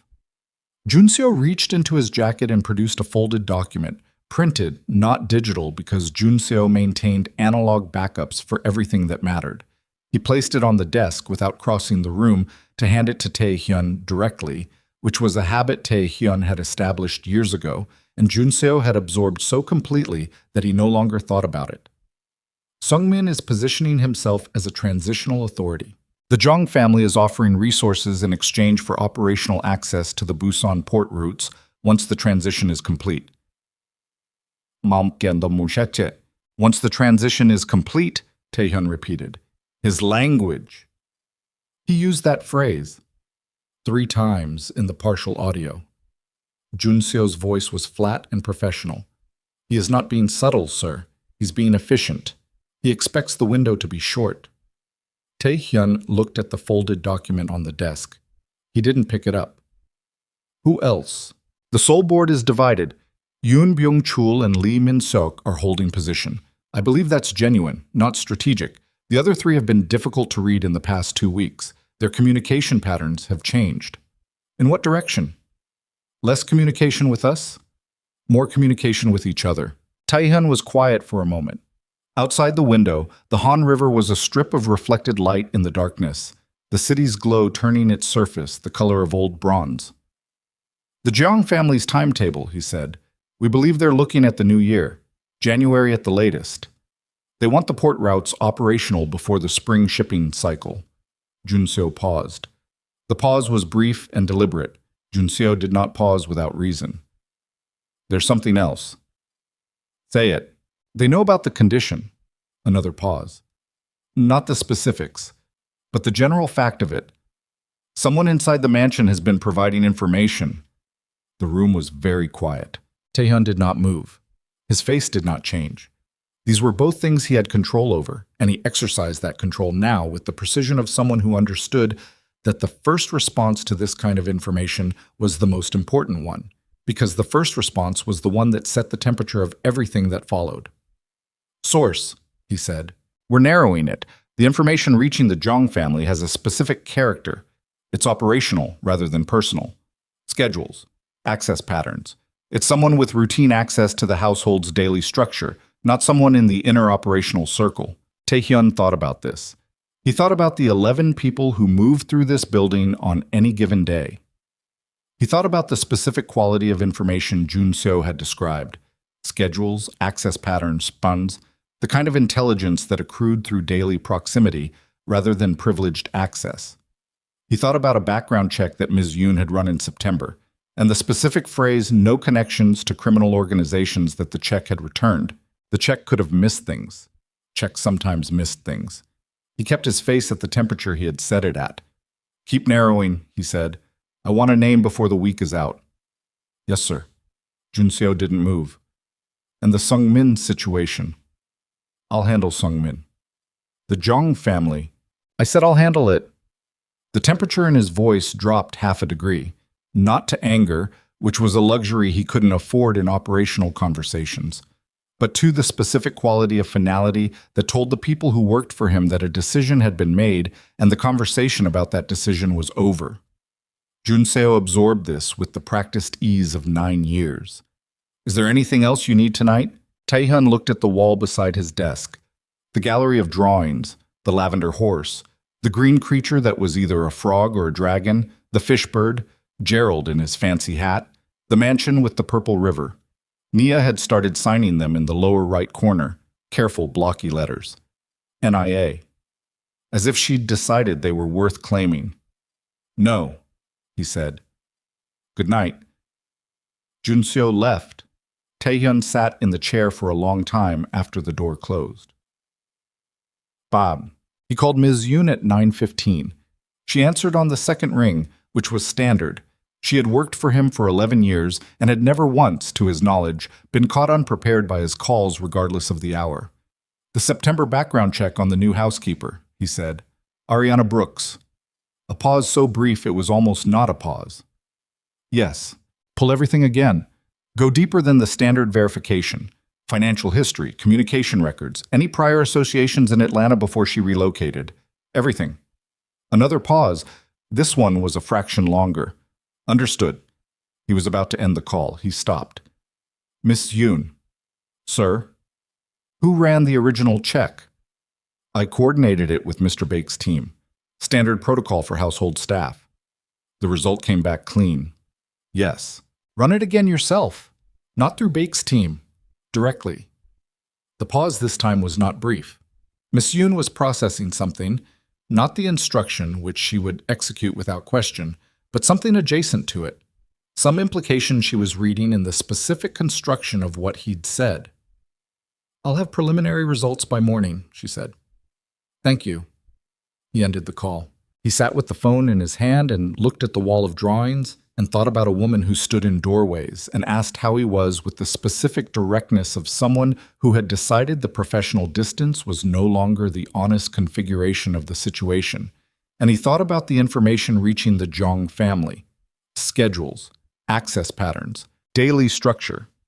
And he thought about the gap between who a person appeared to be and who a thorough enough investigation revealed them to be, and he had lived long enough in the world he lived in to know that the gap was almost always wider than it looked from the inside. He had let her daughter into his room. He had told her daughter that bosses got scared. He had said, "I'm better when both of you are here," to a woman he had known for 6 weeks, in a room where he had allowed himself to be seen in ways he had not allowed himself to be seen by anyone in years. And he had done all of this without running the appropriate verification first, because something about the situation had bypassed the process, and he had let it bypass the process, and that was his mistake. And mistakes in his world did not stay abstract for long. He set the phone down. He looked at the purple river drawing. He did not move it. Morning came gray and cold, the kind of December morning that arrived with a quality of determination, as if the weather had decided that Seoul had been comfortable long enough. Ariana arrived at 7:15 as always. Nia had Gerald in one arm and a new drawing tucked under the other. She had finished it at the apartment kitchen table that morning, she informed Ariana, before breakfast, because she'd had the idea in the night and needed to get it down before it disappeared. The drawing was of 2 hands, one large, one small, not holding it, just parallel, close together, the way 2 things can be near each other without yet touching. Ariana had looked at this drawing for a long moment over her morning coffee. She didn't ask Nia about it. With Nia's drawings, asking sometimes narrowed something that was better left wide. She tucked it back under Nia's arm and put their coats on, and they took the bus. The mansion felt different that morning. She couldn't have said exactly how. The corridors were the same corridors. The security rotation was running at standard configuration. Mr. Park was in the kitchen producing the smells that meant breakfast was underway. Ms. Yoon was in her office on the ground floor with the door open 3 inches, which was her standard operating position. But something in the texture of the air was different. She had been in enough buildings with bad atmospheres, had lived in one for 2 years, had learned to read the specific quality of charged silence that preceded something she needed to prepare herself for. And this was not that. This was something else. Subtler. A specific kind of alertness in the way the security staff moved that morning, a quality of attention that had been calibrated up a fraction. She noted it and kept moving. Nia went to find Mr. Park about breakfast. Ariana started the 2nd floor. She was halfway through the corridor when Ms. Yoon appeared at the top of the stairs. Ms. Yoon was 53 years old, small and precise, with silver-streaked hair she wore pulled back, and the particular quality of composure that came from having spent over a decade managing the household of a man like Kang Tae-hyun and surviving it intact. She had never been unkind to Ariana. She had also never been warm. Not cold exactly, but professional in the specific way that meant she was always assessing, always filing, always operating from behind a careful distance. She looked at Ariana now and said, "A moment, please." They stood in the corridor. "I need to ask you some questions," Ms. Yoon said, "about your background. There are some gaps in your verification that need to be addressed." Ariana felt the shift, the specific physical response that certain phrases triggered in her, a tightening in her chest that was not quite fear, but lived in the same neighborhood. She kept her face even. "What kind of gaps?" "Financial history, primarily. There are some periods that the original check didn't fully account for, and some prior associations in Atlanta that need clarification." "I've been in Seoul 3 years," Ariana said. "I don't have associations in Atlanta anymore." "The check is routine," Ms. Yoon said, in the tone of someone saying something that is technically true and also not the whole truth. "It shouldn't take long. I'll need some additional documentation from you. Employment history, banking records for the past 5 years, references beyond the 2 you originally provided." Ariana looked at her. She had spent enough of her life learning to read what people were and weren't saying to understand that this conversation was not about gaps in documentation. "Did something happen?" she said. Ms. Yoon's face gave nothing. Additional verification is standard practice when staff have extended access to sensitive areas of the household. "I've been here 2 months." "Yes." "And this is happening now." "Yes." They looked at each other. The corridor was quiet, except for the distant sound of Nia's voice from the direction of the kitchen, narrating something to Mr. Park with the enthusiasm of someone who had found a completely attentive audience. "I'll get you whatever you need," Ariana said. "Thank you." Ms. Yoon paused. "One more thing. For the time being, could you keep Nia on the service level? The upper floors need to be kept clear this week for some operational reasons. The upper floors. The North Suite. Ariana looked at Ms. Yoon for a moment longer than the conversation required. Of course, she said. Ms. Yoon went back downstairs. Ariana stood in the corridor with her cleaning cart and the quiet that had expanded into the space the conversation had occupied, and she breathed through the specific feeling of a door closing. Not slammed, not locked, just eased shut with the controlled pressure of a decision being made somewhere above her that she hadn't been consulted about. She had known this building's atmosphere from the first day. She had known what it was. She had let herself forget, somewhere in the past 6 weeks, exactly how much that mattered. Nia didn't understand why she couldn't go to the North Suite. She asked once, directly, in the manner of someone who believed that direct questions deserve direct answers. Ariana told her that Mr. Tae-hyun was busy today. Nia accepted this with visible skepticism, but accepted it. At 10 o'clock, Nia went to the service-level lounge with Gerald and her markers and set up her morning operation on the low table in the corner. She was working on a new drawing, something ambitious, she had announced, that would require significant concentration. Ariana was finishing the second-floor bathroom when her phone vibrated in her pocket. Unknown number, Seoul area code. She answered because unknown numbers sometimes mattered, and she had learned not to ignore things that might matter. Ms. Brooks?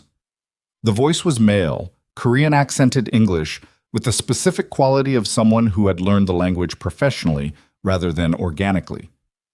I apologize for the direct contact. My name is not important. What is important is that you understand what you've walked into. Ariana's hand tightened on the phone. She moved into the bathroom and closed the door. Who is this? She said.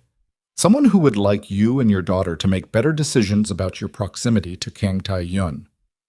A pause. The man is dying, Ms. Brooks. His organization knows it.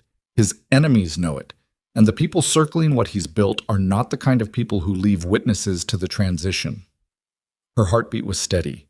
She had learned, under conditions that had required it, to keep her heartbeat steady. I don't know what you think I'm involved in, she said, but I'm a housekeeper. You're a woman who has daily access to a dying crime boss's private quarters, whose daughter has formed an attachment that the entire household has noticed, and who made a considerable impression on a man who hasn't let anyone make an impression on him in years. The voice was not unkind.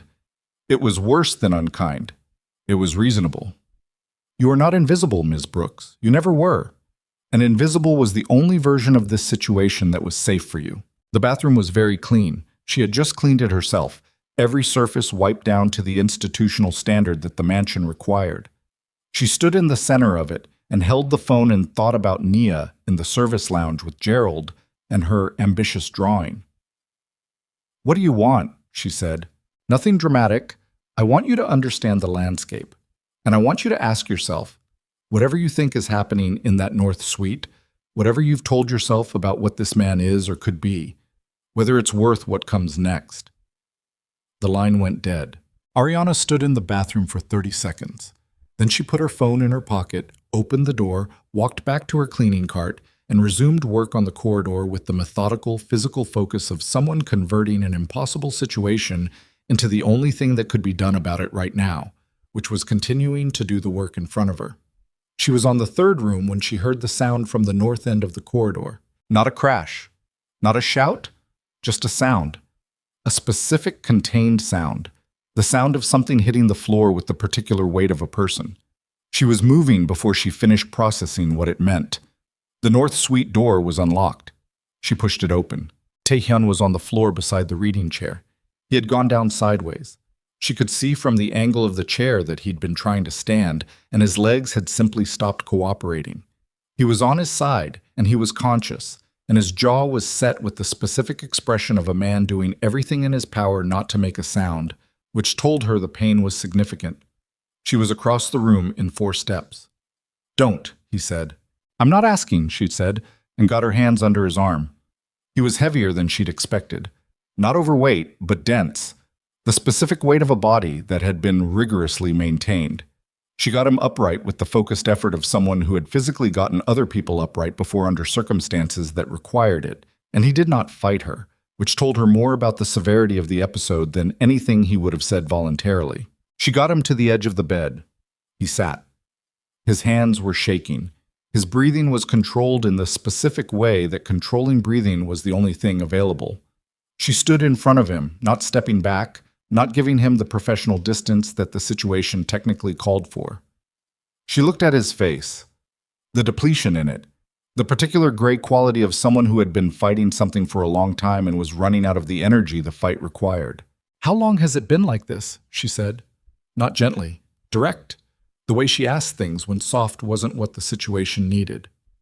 He looked up at her, and in his eyes, in the dark and the exhaustion of them, she saw something that answered a question she hadn't known she was asking. Not about the disease, not about the syndicate, not about the things the voice on the phone had said. Something that told her the door she was standing in front of had already opened, and that the men who wanted it closed were already on their way. The second call was to a man named Park Sung-jae. Sung-jae was 61 years old and had been operating in Seoul's financial underworld since before Tae-hyun was born. He was not a crime boss. He was something more precise and considerably more dangerous, which was a man who knew where every significant criminal organization in the Korean peninsula kept its money and had spent 4 decades making himself indispensable to all of them simultaneously. He moved between power structures the way water moved between rocks, finding the path, taking the shape, never being the thing that broke, but always being present when the breaking happened. Tae-hyun had done him a significant service 7 years ago involving a tax authority investigation and certain documents that had needed to not exist. Sung-jae had acknowledged the debt with the specific formal gravity of a man who understood that debts of that magnitude accrued interest. He answered on the first ring. "I've been expecting this call," Sung-jae said. His voice had the particular texture of someone who had smoked for 40 years and had stopped 20 years ago and still carried the evidence of both decisions. "The Jong family's financial structure," Tae-hyun said. "The legitimate shell companies, the port authority relationships, the investment vehicles they've been using to position for the transition. I know their structure. I need leverage points, the ones they can't explain publicly and can't afford to have examined." A pause. Not hesitation. Sung-jae did not hesitate. It wasn't in his operational vocabulary, but the pause of someone performing a rapid calculation of competing interests and arriving at a number. "This burns my neutrality with them." "Yes, I've maintained that neutrality for 11 years. "I know." Another pause. "The debt covers it," Sung-jae said finally. "But it covers it exactly. We're clean after this." "Agreed. I'll have documents to your secure address within the hour. What you do with them is your problem." "That's all I need." The line went dead. Tae-hyun set the phone on the operations table and looked at Jun-seo, who had returned from securing Ms. Yoon and was standing at the door with the expression of a man who had been awake for 22 hours and was prepared to be awake for 22 more. "The board meeting," Tae-hyun said. "I need Yoon Byung-chul and Lee Min-seok here by 7, in person. Tell them it's not optional." "And the other 3? "Invite them as well." A pause. "Use the formal channel. I want them to know I know." Jun-seo absorbed this. "You're moving everything up." "They moved it up when they sent vehicles to Mapo District." Tae-hyun moved to the operations table and pulled up the surveillance architecture on the central screen, the network of monitoring that Jun-seo maintained across the city, the nodes and connections and data streams that constituted the syndicate's nervous system. He looked at it the way he had always looked at complex systems, not at the individual components, but at the pattern they made together, the shape of the information rather than the information itself. "Where is Cho Sung-min right now?" "Still in Busan. Our monitoring has him at his residence." "Get me a direct line to his personal phone, not the encrypted channel, his personal phone." Jun-seo looked at him for a fraction of a second longer than he usually looked at things before executing them. Then he nodded and moved to the secondary console. Tae-hyun looked at the clock on the wall. 5:23 in the morning, roughly 90 minutes until the city's professional class began its day. Roughly 4 hours until a board meeting that would determine the next 10 years of everything he had built. His right hand was trembling slightly. He registered this on his internal scale and filed it without drama. He had things to do, and the trembling was not relevant to any of them. He went upstairs to change his clothes. He passed the guest room on the second floor. The door was open 2 inches odd. Ariana had left it that way, he understood, so that she could hear the corridor. He slowed without stopping and looked through the gap. Ariana was in the chair beside the bed, not asleep. She was sitting with her knees drawn up, her arms around them, looking at Nia. The lamp was on its lowest setting, throwing a warm, dim light across the room. Nia was completely, peacefully unconscious, one arm thrown over Gerald, her face slack and trusting. Ariana heard him in the corridor. She looked toward the door. They looked at each other through the 2-inch gap. He said nothing. She said nothing. There was a moment that existed in the space between what was happening and what it meant, and neither of them tried to fill it with language, which was the right decision because language would have made it smaller. He continued down the corridor. He changed into a dark suit, the one he wore for situations that required the version of himself that the suit communicated, not the managed, diminished version that had been administering its own decline for 8 months, but the version that had built something from nothing using the only tools available, which were intelligence and will, and the specific willingness to be more dangerous than whatever was coming at him. He stood at the mirror and looked at his hands. The right one was trembling. He breathed through it. He watched it. He thought about everything he needed his hands to do in the next 6 hours, and he breathed with the controlled, deliberate rhythm that the physical therapist had given him, and he waited. The trembling slowed. It didn't stop. It slowed. He decided that was enough. Cho Sung-min answered his personal phone at 6:05 with the voice of a man who had been awake, which told Tae-hyun that Busan already knew something was in motion. Tae-hyun, Sung-min said. He used the given name without the title, which was a statement. You met with the Jong family in Haeundae, Tae-hyun said. You used the phrase transitional authority 3 times in the recorded portion of the conversation. You've been building a succession structure for 8 months, using my organization's resources and my organization's relationships while drawing a salary that I pay. Silence on the line. I'm going to give you one opportunity to tell me something useful, Tae-hyun said. The Jong family's operational timeline, what they're planning for this week and where they're planning to execute it. A pause.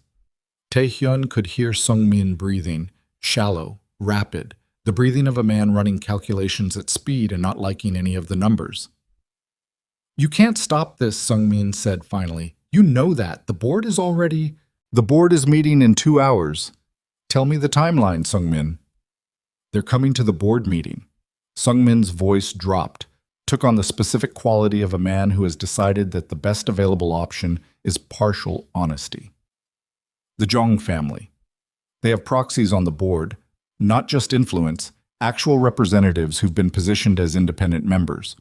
When the meeting convenes, they move to formalize the transition, make it look procedural, clean. How many proxies? 3. The 3 whose communication patterns had changed. And their play if the vote doesn't go their way. A longer pause. Tae-hyun, say it. They have documentation, medical records, the full neurological picture, including the 18-month prognosis. They're prepared to present it to the board as evidence of incapacity and request a formal competency review under the organization's charter. Sung-min paused. It would hand operational control to an interim committee, which they control. Tae-hyun was in the operations room by now, Jun-seo 3 feet away, both of them hearing the call through the speaker. He looked at Jun-seo. Jun-seo's face was stone. Medical records. Dr. Shin's private clinic. The records that didn't exist under real names. Ms. Yoon had known the clinic. She had arranged the transportation on the first visit. She had known everything. 14 months. Thank you, Tae-hyun said to Sung-min. That's all I needed. He ended the call. He looked at Jun-seo.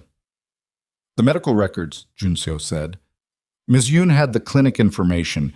She would have found a way to access or reconstruct the documentation.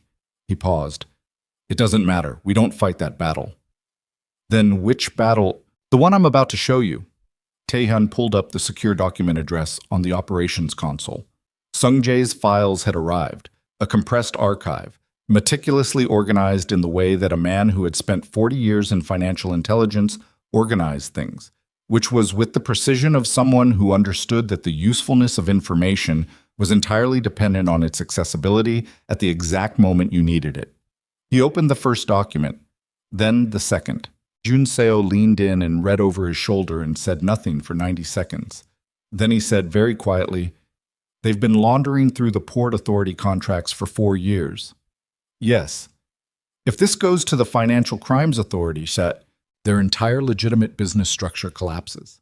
Every investment vehicle, every partnership, every public-facing asset they've spent 11 years building." Taehyun looked at the documents. "They don't get a managed transition. They get an investigation." Junseo straightened. "You're going to threaten to burn them down. I'm going to make sure they understand that coming after me costs more than they're prepared to spend." He closed the archive. "Get the board here. All 5 of them, including the 3 proxies. 7 o'clock. And if the Jong family moves before the meeting, then we respond to what they do. But they won't." Taehyun looked at the clock. 6:18. "They're procedural people. They want the vote. They want it to look clean. They won't break procedure unless they have to. And if they have to, then they have to, and we deal with it." Junseo looked at him for a moment, the specific look of a man who has spent 9 years executing orders without questioning their origin, and who is, in this particular moment, doing something that exists at the edge of questioning. Not doubt. Something more like witnessing. "Yes, sir," he said. The board arrived between 6:50 and 7:05. Yoon Byung-chul came first, a compact man in his 50s with the careful movements of someone who had learned early that physical economy conveyed a specific kind of authority. He looked at Taehyun when he entered the main conference room, and his expression was the expression of a man who had been waiting for a particular version of events, and was relieved to find that version still standing. Lee Min-seok arrived 2 minutes later. He was younger, sharper-featured, with the specific alertness of someone whose primary professional skill was reading rooms. He read this one in approximately 4 seconds and settled into a chair with the contained energy of a man preparing for something. The 3 proxies arrived together, which was itself a statement. Their names were Choi Hyun-woo, no relation to the kitchen assistant, a coincidence that Taehyun had long since stopped finding interesting, Park Ji-yeon and Ryu Sang-il. They had been on the board for between 14 and 20 months. They had been positioned with the patience of people building something meant to look organic.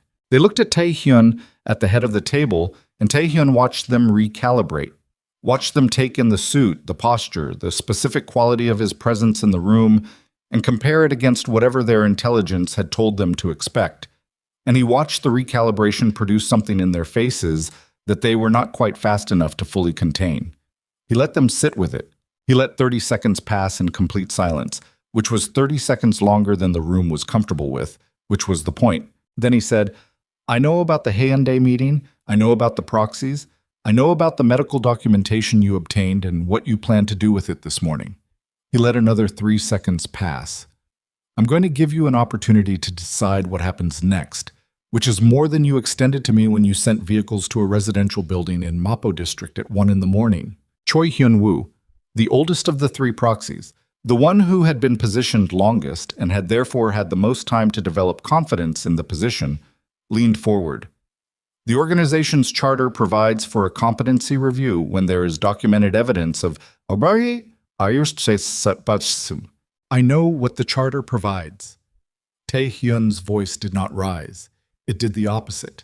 It dropped, taking on the specific gravity of something that had reached the bottom of its range and was speaking from there.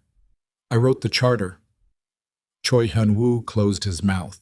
Taehyun reached into the folder in front of him and placed 3 documents on the table, one in front of each proxy. He did it with the unhurried movements of someone who was not performing calm but simply had it, who had made the decision that needed to be made at 5 in the morning and was now executing it without the anxiety of someone who was still deciding. The 3 proxies looked at the documents. Park Ji-yeon went still first. Then Ryu Sang-il. Choi Hyun-woo's face did something complex that moved through several stages before arriving at a controlled blankness. "Those are copies," Taehyun said. The originals are in 3 separate locations with 3 separate attorneys operating under instructions that activate if I fail to make contact with them on a schedule that began this morning. He paused. The Financial Crimes Authority would find the Port Authority documentation particularly interesting. I'm told the statute of limitations on the laundering structure is considerably longer than the Jong family's current planning horizon. The room was very quiet. Byung-chul and Min-seok said nothing. They were watching the 3 proxies with the focused attention of men who had just understood the shape of what they'd been sitting beside for the past 14 months. "What do you want?" Choi Hyun-woo said. His voice had changed register. The procedural confidence was gone. What was underneath it was older and less polished. "I want the Jung family to understand that this organization is not in transition," Taehyun said.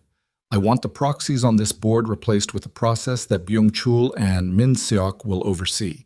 I want Cho Sung-min's operational authority in Busan suspended pending a full review." He paused.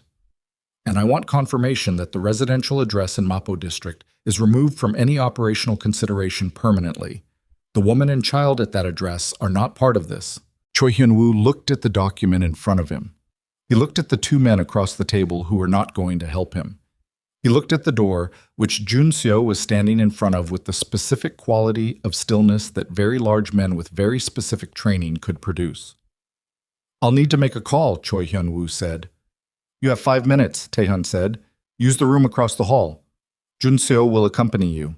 They filed out, all 3 of them, moving with the specific quality of people who had arrived expecting to execute a plan and were now navigating the collapse of it in real time. Jun-seo moved with them. Byung-chul waited until the door closed and then exhaled, a long, slow breath that carried 8 months of held tension in it. "How long have you known about the proxies?" "Long enough." "Min-seok and I know," Taehyun said. "I know where you stood." Min-seok leaned forward. "The Jung family isn't going to accept this. You can threaten the documentation, but they'll find a counter. They have resources they can't use without the documentation becoming public," Taehyun said. "They're rational actors. Rational actors don't burn down their own house to win an argument." He paused. "They'll recalculate. They'll look for another approach. But they won't move against this organization directly. Not now." "And the medical situation," Min-seok said carefully. The room held its breath. Taehyun looked at the table surface in front of him. The clean, dark wood, the 3 empty spaces where the documents had been. He looked at his right hand resting on the table edge. Still. Not perfectly still, but still enough. "The medical situation is mine to manage," he said. "What I need from this board is the understanding that managing it is not the same as ceding control of what I've built." He looked at both of them. "Can I have that understanding?" Byung-chul said without hesitation, "Yes." Min-seok said, 1 beat later, "Yes." The door opened. Jun-seo came back in. Behind him, the 3 proxies had the specific demeanor of men who had made a phone call and received instructions from the Jeong family that amounted to stand down, which Taehyun had known they would receive because he had known, from the moment he'd looked at Sung-jae's documents, that the Jong family would make the rational calculation. Choi Hyun-woo stood in the doorway. He looked at Taehyun across the room. "The family accepts your terms," he said. His voice was flat, professionally controlled. Behind the control was something that might have been anger or might have been a more complicated emotion. The specific feeling of a man who has spent over a year building something and has watched it come apart in a single morning. "Good," Taehyun said. "They want you to know." Choi Hyun-woo stopped. He seemed to be deciding whether to deliver the rest of the message. "Say it. They want you to know that this is a postponement, not a resolution. The medical situation doesn't change. The timeline doesn't change. They're patient people." Taehyun looked at him. "I know they are," he said. "Tell them I am too." The proxies left. Jun-seo closed the door behind them and stood with his back to it and looked at Taehyun with the expression he almost never wore. The expression that existed below the professional layer. The one that had to do with something other than operational assessment. "That's not over," Jun-seo said. "No," Taehyun agreed. "It isn't. They'll regroup, find another angle." "Yes. And the documentation leverage has a shelf life. Once they've had time to restructure the financial vehicles, Junseo. Taehyun stood, his legs held. He registered this with the specific gratitude of someone who could not take it for granted. I know. I know all of it. He looked at the window. Outside, Seoul was fully awake now, the city running its morning operation with the indifference of 10 million lives that had no relationship to what had just happened in this room. Right now I need coffee, and I need to know that the second floor is quiet. Junseo looked at him for a moment. The second floor is quiet, he said. Ms. Brooks has been there since she came in with the child. She hasn't asked for anything. She wouldn't, Taehyun said. He left the conference room. He took the stairs slowly with the measured pace his legs required after a night without sleep and the specific drain of an episode and a board meeting and everything that had come between them.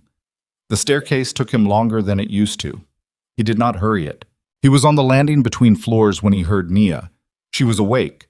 He could hear her voice from the direction of the second floor, that clear, unhurried narration she applied to most situations, currently directed at what sounded like Gerald, explaining something that required considerable detail and apparently Gerald's full attention. He stood on the landing and listened to the sound of it, the completely unbothered, completely present voice of a child who had been asleep while the world around her negotiated its terms and was now awake and wanted to tell a stuffed elephant something important. Something in his chest did the thing it did. He continued up the stairs. The guest room door was open. Ariana was sitting on the edge of the bed, and Nia was standing on the mattress in her pajamas, with Gerald in one arm and the focused energy of someone who had just had a significant sleep and was ready to apply herself to the day. She turned when she heard him in the corridor. Tae-hyun, she said, with the complete ease of someone for whom this was simply the normal name of a person she was happy to see. Gerald and I were talking about breakfast. He stopped in the doorway. Mr. Park makes the best breakfast, she continued. And Gerald has never had it because Gerald doesn't eat, but I was describing it to him so he could appreciate it in his imagination. She looked at Tae-hyun with the level attention she had applied to him since the first morning. You look tired. I'm all right. You look tired, she said again, with the specific patience of someone who has said a true thing and is willing to wait for it to be acknowledged. Ariana was watching him from the bed. She had the expression of a woman who had been awake in a chair all night and was reading his face with the attention of someone looking for specific information. Not about the board meeting, not about the operational situation, but about something more basic. Whether he was still standing, whether standing was still something he was doing on his own terms. Is it over? She said quietly. Nia was back to briefing Gerald on the subject of breakfast. For now, he said. She looked at him. He looked back at her. In the look was everything that had accumulated across 2 months and a night, and a board meeting, and 2 vehicles in Mapo district, and a wall of drawings, and a purple river, and a child who had walked through the wrong door. Okay, she said. The word carried more weight than its syllables.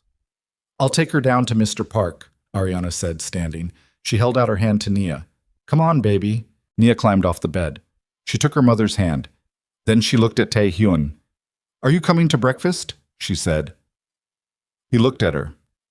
He thought about the conference room downstairs and the documents and the phone call to Incheon and everything he had spent in the last 6 hours. He thought about the men who were patient people and had longer timelines than this morning and would find another angle.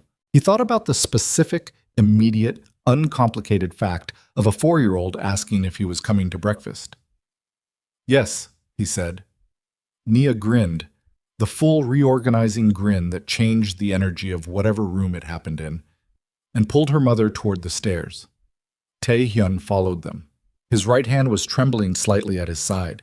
He kept walking, and somewhere in the city below, in the offices and meetings and encrypted communications of people who were already recalculating their timelines and restructuring their approaches and preparing for the next angle, no one knew that the most important thing that had happened this morning was not the board meeting or the documents or the stand down from the Jong family. It was a man with shaking hands choosing to go to breakfast. It was the specific, defiant, utterly ordinary act of going to the table when someone who mattered had asked him to come. And the people who were still sharpening their knives in the dark had no framework for understanding why that mattered, had no way of knowing that a man who had found something worth showing up for was a different and considerably more dangerous thing than a man who was simply trying not to lose. They would find out. But not this morning. This morning there was breakfast. Breakfast was not simple. Nothing in the mansion was simple anymore. The simplicity had been burned out of it across a single night, leaving something rawer and less managed in its place, the way a fire leaves a landscape that is stripped but also honest. Mr. Park cooked without being asked to, moving through the kitchen with the focused efficiency of a man who understood that feeding people was one of the few responses to crisis that was always appropriate regardless of the specific nature of the crisis.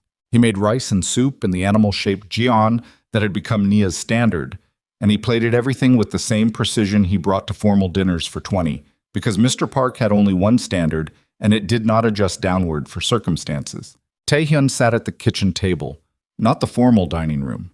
The kitchen table, a long, scarred wooden surface at the back of the kitchen where the staff ate their meals, where Nia had been having breakfast for 2 months, where no board meeting or syndicate briefing had ever been conducted because it was not that kind of space. It was the kind of space where food was eaten and sometimes things were said, and mostly the business of being alive was conducted without ceremony.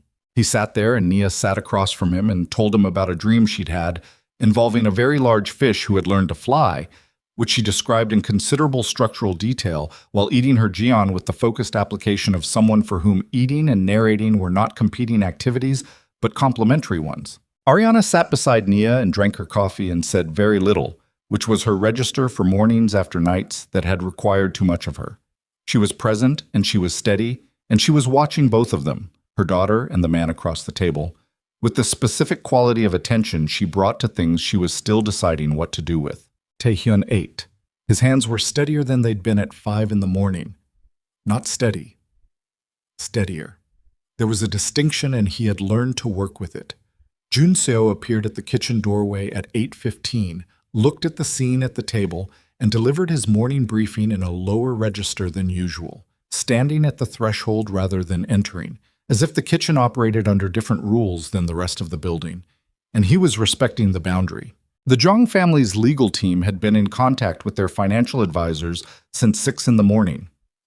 The documents had done what documents did when they described things that could not survive examination. They had produced, almost immediately, the specific kind of activity that confirmed their accuracy. 2 of the shell companies referenced in Sungjae's files had already begun restructuring procedures. The Port Authority relationships were being quietly recategorized. The Jong family was doing what rational actors did when the cost-benefit calculation shifted catastrophically. They were cutting their losses in the direction that preserved what remained. The proxies had submitted their board resignations by 7:45. All 3. Choi Hyun-woo's had arrived first, phrased with the professional grace of a man who understood that the language of exit mattered almost as much as the exit itself. Cho Sung-min in Busan had not called back. He would not call back. That was its own answer. "Ms. Yoon," Taehyun said. Junseo's face moved slightly. "Stable. She hasn't asked for anything except a change of clothes. Arrange for her to be transported to a location outside Seoul by this afternoon. Clean exit. No harm, no legal exposure from our side. A severance payment that reflects 11 years of genuine service alongside everything else." He paused. "Set her up somewhere she can start again. She's good at what she does." Junseo absorbed this without expression. "You're letting her go." "I'm making a decision about what I do with a betrayal," Taehyun said. "That's different from letting something go." Junseo said, "Yes, sir," and stepped back from the doorway. Nia had been watching this exchange with the focused attention she applied to adult conversations she wasn't supposed to understand, but was clearly tracking at some frequency that bypassed the language barrier. She looked at Taehyun when Junseo left. "Who's Ms. Yoon?" she said. "Someone who worked here. Did she leave?" "She's going to." Nia considered this. "Is she okay?" Taehyun looked at the child across the table. The directness of the question, the complete absence of any agenda behind it, just a 4-year-old wanting to know if someone was okay because that was the category of information that mattered to her. "She will be," he said. Nia nodded, apparently satisfied, and returned to the flying fish story. Ariana looked at Taehyun over her coffee cup. He looked back at her. The look between them was the look of 2 people who were standing on the other side of something significant and were still taking inventory of what they'd brought through with them. He looked away first. Not from discomfort, from the specific acknowledgement that some things needed more than a kitchen table and a morning after a crisis to be properly addressed, and he was going to give those things the time they required. Busy. 3 days passed. They passed with the specific quality of time after a storm. Not peaceful exactly, but with the particular relief of things being what they were rather than what they had been building toward. The mansion recalibrated. New security protocols went into place, quietly and without drama, adjusted to account for what had been exposed about the previous configuration. Byung-chul and Min-sok began the process of identifying replacement board members through a vetting process that Junseo ran this time, with no outsourced components. The Mapo District Apartment was cleared of any remaining surveillance by Junseo's team within 24 hours. He reported this to Tae-hyun with the flat certainty of a man who had done the job himself rather than delegated it, which told Tae-hyun something about Junseo that he filed alongside everything else he had learned about the people around him across the past several weeks. Ariana took Nia back to the apartment on the second day. She came back to work on the third morning as if she was simply continuing the work she'd been doing, which was in one sense exactly what she was doing, and in another sense entirely inaccurate. She came to the North Suite at 10:15, not to clean. The room had been cleaned. But because she had something to say, and she had decided that the space where things had been said between them was the right place to say it, she knocked twice, not 3 times, her own rhythm. "Come in," Taehyun said. She came in. She stood in the middle of the room and looked at the wall of drawings, and then looked at him in the reading chair and took a breath. "I need to ask you something," she said. "Ask. When this is done, however this goes with your health, whenever the organization stabilizes enough that the immediate threats are managed, what happens to us?" She said it without softening it because she had learned that softening things was not her register with him, and he didn't want it to be. Nia and me. In relation to this house, and you. He looked at her. He had been thinking about this for 3 days. He had been thinking about it in some form since the night she'd asked, "How are you?" and he'd answered honestly for the first time in months. "That depends on what you want," he said. "I'm asking what you want." He was quiet for a moment. Not the professional stillness, the actual quiet of a man organizing himself around a truth that had been living in him long enough to have taken up permanent residence. "I want Nia to keep coming in the mornings," he said. "I want the drawings to keep going on the wall. I want—" He stopped, started again with the careful directness of someone who has decided that precision matters more than elegance here. "I want to know that both of you are in the building. I want that to be a fact rather than a temporary arrangement." Ariana looked at him. "That's not a small thing." "No, it isn't. You understand what you're asking, what it means for Nia." "I understand it better than you might expect," he said. "I understand that she's 4 years old, and attachment at 4 years old isn't casual, and if I'm asking for her mornings and her drawings and her questions, then I'm asking for something that has a weight and a responsibility I don't get to put down when it's inconvenient." He paused. "I'm not asking casually." Ariana was very still. "And the other part," she said quietly, "the part that isn't about Naya." He looked at her. The low winter light was coming through the window, the same light that had been coming through this window for weeks, landing on the same floor and the same chair and now on her face, which was the face of a woman who had been through enough to know the difference between someone offering something real and someone performing the offer. "That part," he said, "I'd like to take slowly, if that's acceptable." Something shifted in her expression. Not relief, something steadier than relief. The expression of someone who has been given an answer that matches the actual shape of what they were asking. "That's acceptable," she said. She stayed in the room for another hour. Not cleaning, not working.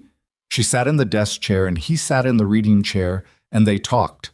About Atlanta, about the things she'd built since leaving it, about Nia's father, who was not a subject she opened often, but opened now, briefly, and without drama, because the room had the quality of a space where things could be put on the table and examined without requiring them to be resolved. About his mother, whose photograph still hung on the wall. About what it meant to build a life in a place that wasn't where you started, and whether starting over was the right frame for it, or whether it was actually just continuing in a different direction. About what remaining meant when remaining was not guaranteed, He told her about the disease in the way he had not told anyone except medical professionals. Not the clinical summary, not the managed version, but the actual texture of it. What it felt like when his hands stopped cooperating. What the episodes cost him, and what the cost accumulated to across a day, a week, a month. What Dr. Shin had said, and what he had done with the information, and what he was still deciding to do with it. She listened the way she listened to things, with her whole attention and without filling the silences with reassurance, because she understood that what he needed was not reassurance but witness. When he finished, she said, "Are you in treatment now?" "Partially." "Partially. I stopped going to appointments for a while." "I know. You're going to start again." He looked at her. "That's not a question," she said. Something moved through his face, the almost smile, but this time it completed itself. Brief and genuine, and entirely without the performance of confidence that his smiles usually carried. Just the expression of a man who has been told something true by someone who meant it. "Yes," he said. "I'm going to start again." What? Christmas came to the mansion the way it came to places that have been through something. Quietly, without announcement, the season arriving and finding the people in it slightly different from who they'd been when it started. Mr. Park had been preparing for a week. He didn't announce his preparations or seek approval for them. He simply began, in the way that people who understand their domain begin things, by deciding the appropriate response to the moment and then executing it with everything he had.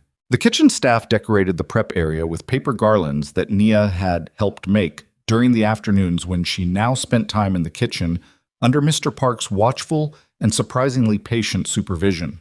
She had learned, in the past 3 weeks, how to fold paper into shapes that sometimes resembled what they were supposed to resemble, and sometimes resembled Gerald and Mr. Park had displayed all of them on the kitchen shelf, with the same seriousness he gave to the arrangement of his knives. Sergeant Huang and the security rotation had pooled their resources and bought Naya a set of toy walkie-talkies, which she had immediately incorporated into her morning salute ritual with a seriousness of protocol that Huang appeared to find entirely appropriate. The overnight team now conducted a brief formal exchange with her each morning. Huang at attention, Nia in her plastic sunglasses with a walkie-talkie in hand, both of them maintaining the specific dignity of people engaged in important official business. The mansion's strict household manager, a woman named Ms. Bayek, who had replaced Ms. Yoon's administrative functions and who had the particular quality of someone who had taken on a significant responsibility and was determined to prove they were equal to it, had organized a staff gift exchange with a spending limit and a lottery for assignments, and had herself drawn Taehyun's name, and had spent 3 days in visible distress about what to give a crime boss with unlimited resources before landing on a handmade calendar featuring photographs of the mansion's garden taken on her personal phone, which she had presented with the composed dignity of someone who had made peace with their decision. He had put it on his desk. Christmas Eve dinner was in the main dining room, but the table arrangement was different from any dinner that had been held in that room since Taehyun had owned the building. There was no formal seating hierarchy.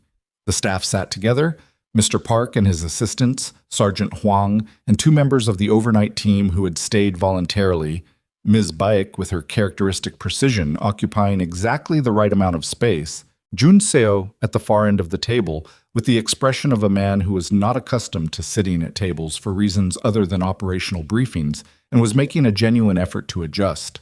Byung-chul and Min Seok had been invited and had come, bringing their families, which introduced 4 additional children into the evening's atmosphere and substantially increased the energy level of the proceedings. Nia was in her element. She had appointed herself social director approximately 30 seconds after the other children arrived, and had organized them into a project that involved the construction of what she described as a castle out of the decorative cushions from the main sitting room. A project that Mr. Park's youngest kitchen assistant had been recruited into against what appeared to be his better judgment, and that Sergeant Huang had been voluntarily conscripted into as the castle's official guard. Taehyun watched this from the dining room doorway. He had been in the kitchen helping, not supervising, not directing, actually helping, standing at the prep counter while Mr. Park gave him specific tasks of increasing complexity, starting with washing vegetables and moving, after it became clear he was not going to drop anything, to more substantive contributions. Mr. Park had given these instructions with exactly the tone he used for his kitchen assistants, which was to say, without excessive accommodation for the fact of who he was speaking to. And Tae-hyun had followed them with the specific humility of someone who was in another person's domain and knew it. His hands had been steady for most of it, not all of it. There had been a moment with a knife that required him to set it down and step back and breathe for 30 seconds, while Mr. Park continued working beside him without comment, without looking up, providing the specific dignity of a man who understood that the right response to someone managing a difficulty was to continue doing your own work and give them the space the management required. Tae-hyun had picked the knife back up after 30 seconds and finished the task. Now he stood in the doorway and watched Nia instruct a child twice her size on the structural requirements of the castle's northern wall, and he thought about what it meant that this had happened.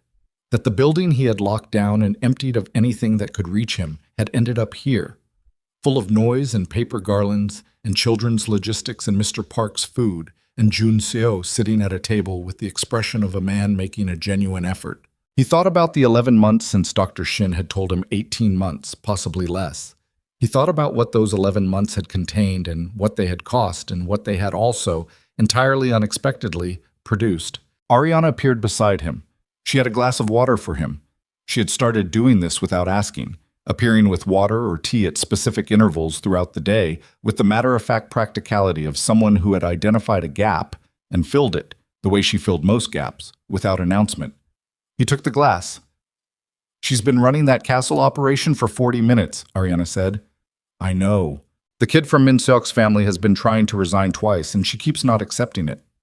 "She doesn't accept things she doesn't believe in," he said. "She gets that from you." Ariana looked at him sideways.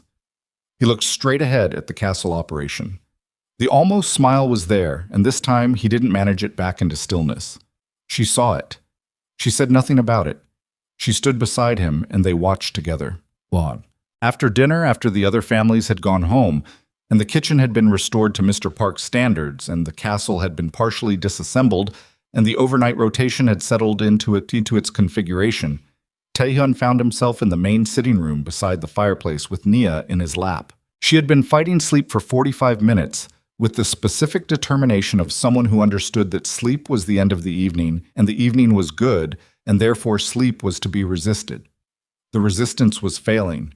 She was upright through will alone, her eyes at half-mast, Gerald tucked against her side with the boneless placement of something being held by a person whose arms were losing their structural integrity. She leaned back against him. He sat very still. The fire was doing what fires do.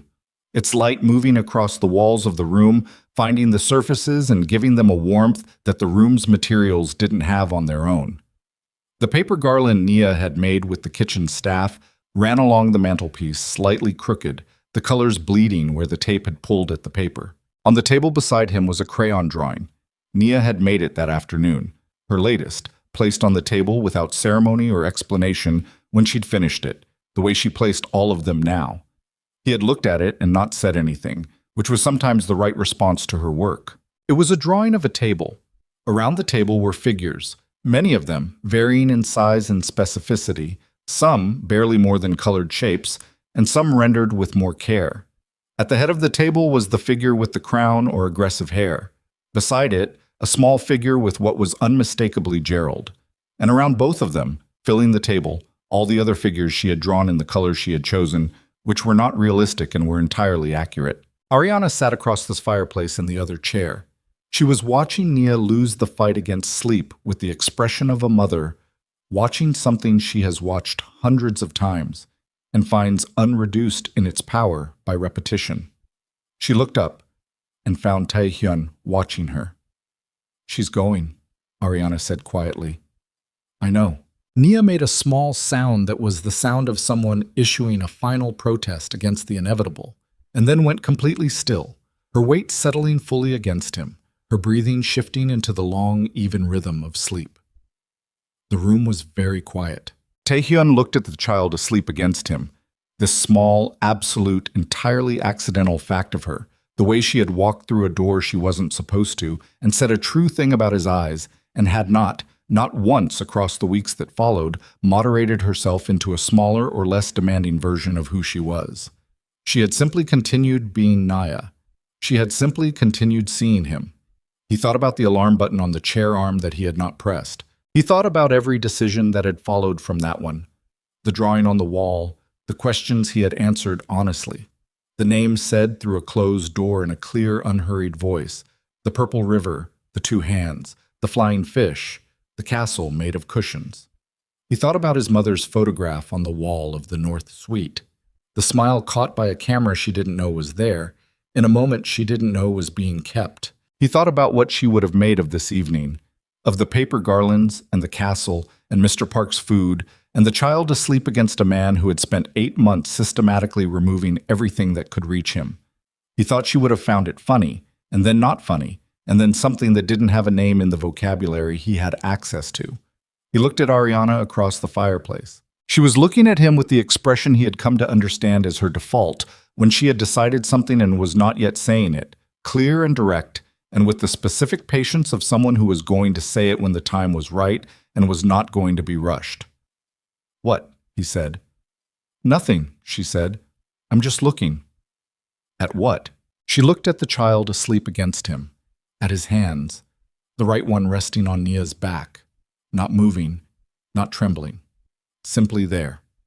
At his face, which was the face of a man who was in pain and was diminished and was also, in this specific moment, more present than she had seen him be outside of the room where they had their best conversations. "At you," she said, "being okay." He looked down at Nia, at Gerald, at the drawing on the table beside him, the crowded, imperfect, absolutely specific table with all its figures in their chosen colors. "Yeah," he said quietly. The fire moved. Outside, Seoul was doing what Seoul did at Christmas, lighting itself up in the particular extravagant way of a city that had decided the dark deserved a response. The Han River catching the city's light and giving it back doubled, the bridges and buildings and 10 million windows making their collective argument against the winter night. Inside the sitting room, the argument was simpler and did not require the city's scale to make. A man with a failing body and a cleared ledger and a wall full of crayon drawings sat beside a fire with a child asleep against him and a woman across from him who was looking at him the way people look at things they have decided are worth looking at. And the warmth in the room was not entirely from the fire, and the quiet was not empty, but full. The way things are full when they contain what they're supposed to contain. Junseo appeared in the doorway at 10:30. He looked at the room. He looked at Tae-hyun and held up the evening briefing tablet with the expression of a man making an offer he expected to be declined. Tae-hyun looked at the tablet. He looked at Nia. He looked at the fire. He shook his head once. Junseo lowered the tablet. He looked at the room again for a moment, at the paper garlands and the drawing on the table and the sleeping child and the woman in the other chair. And something moved across his face that was not his professional register. Something that existed below that in whatever space 9 years of loyal service had not fully occupied. He nodded once, to no one in particular. He turned and went back to his work. Ariana waited until his footsteps faded. Then she said, "You should have let him give you the briefing." "Tomorrow," Taehyun said. "The men with the patient timelines will still have patient timelines tomorrow." He looked at the fire.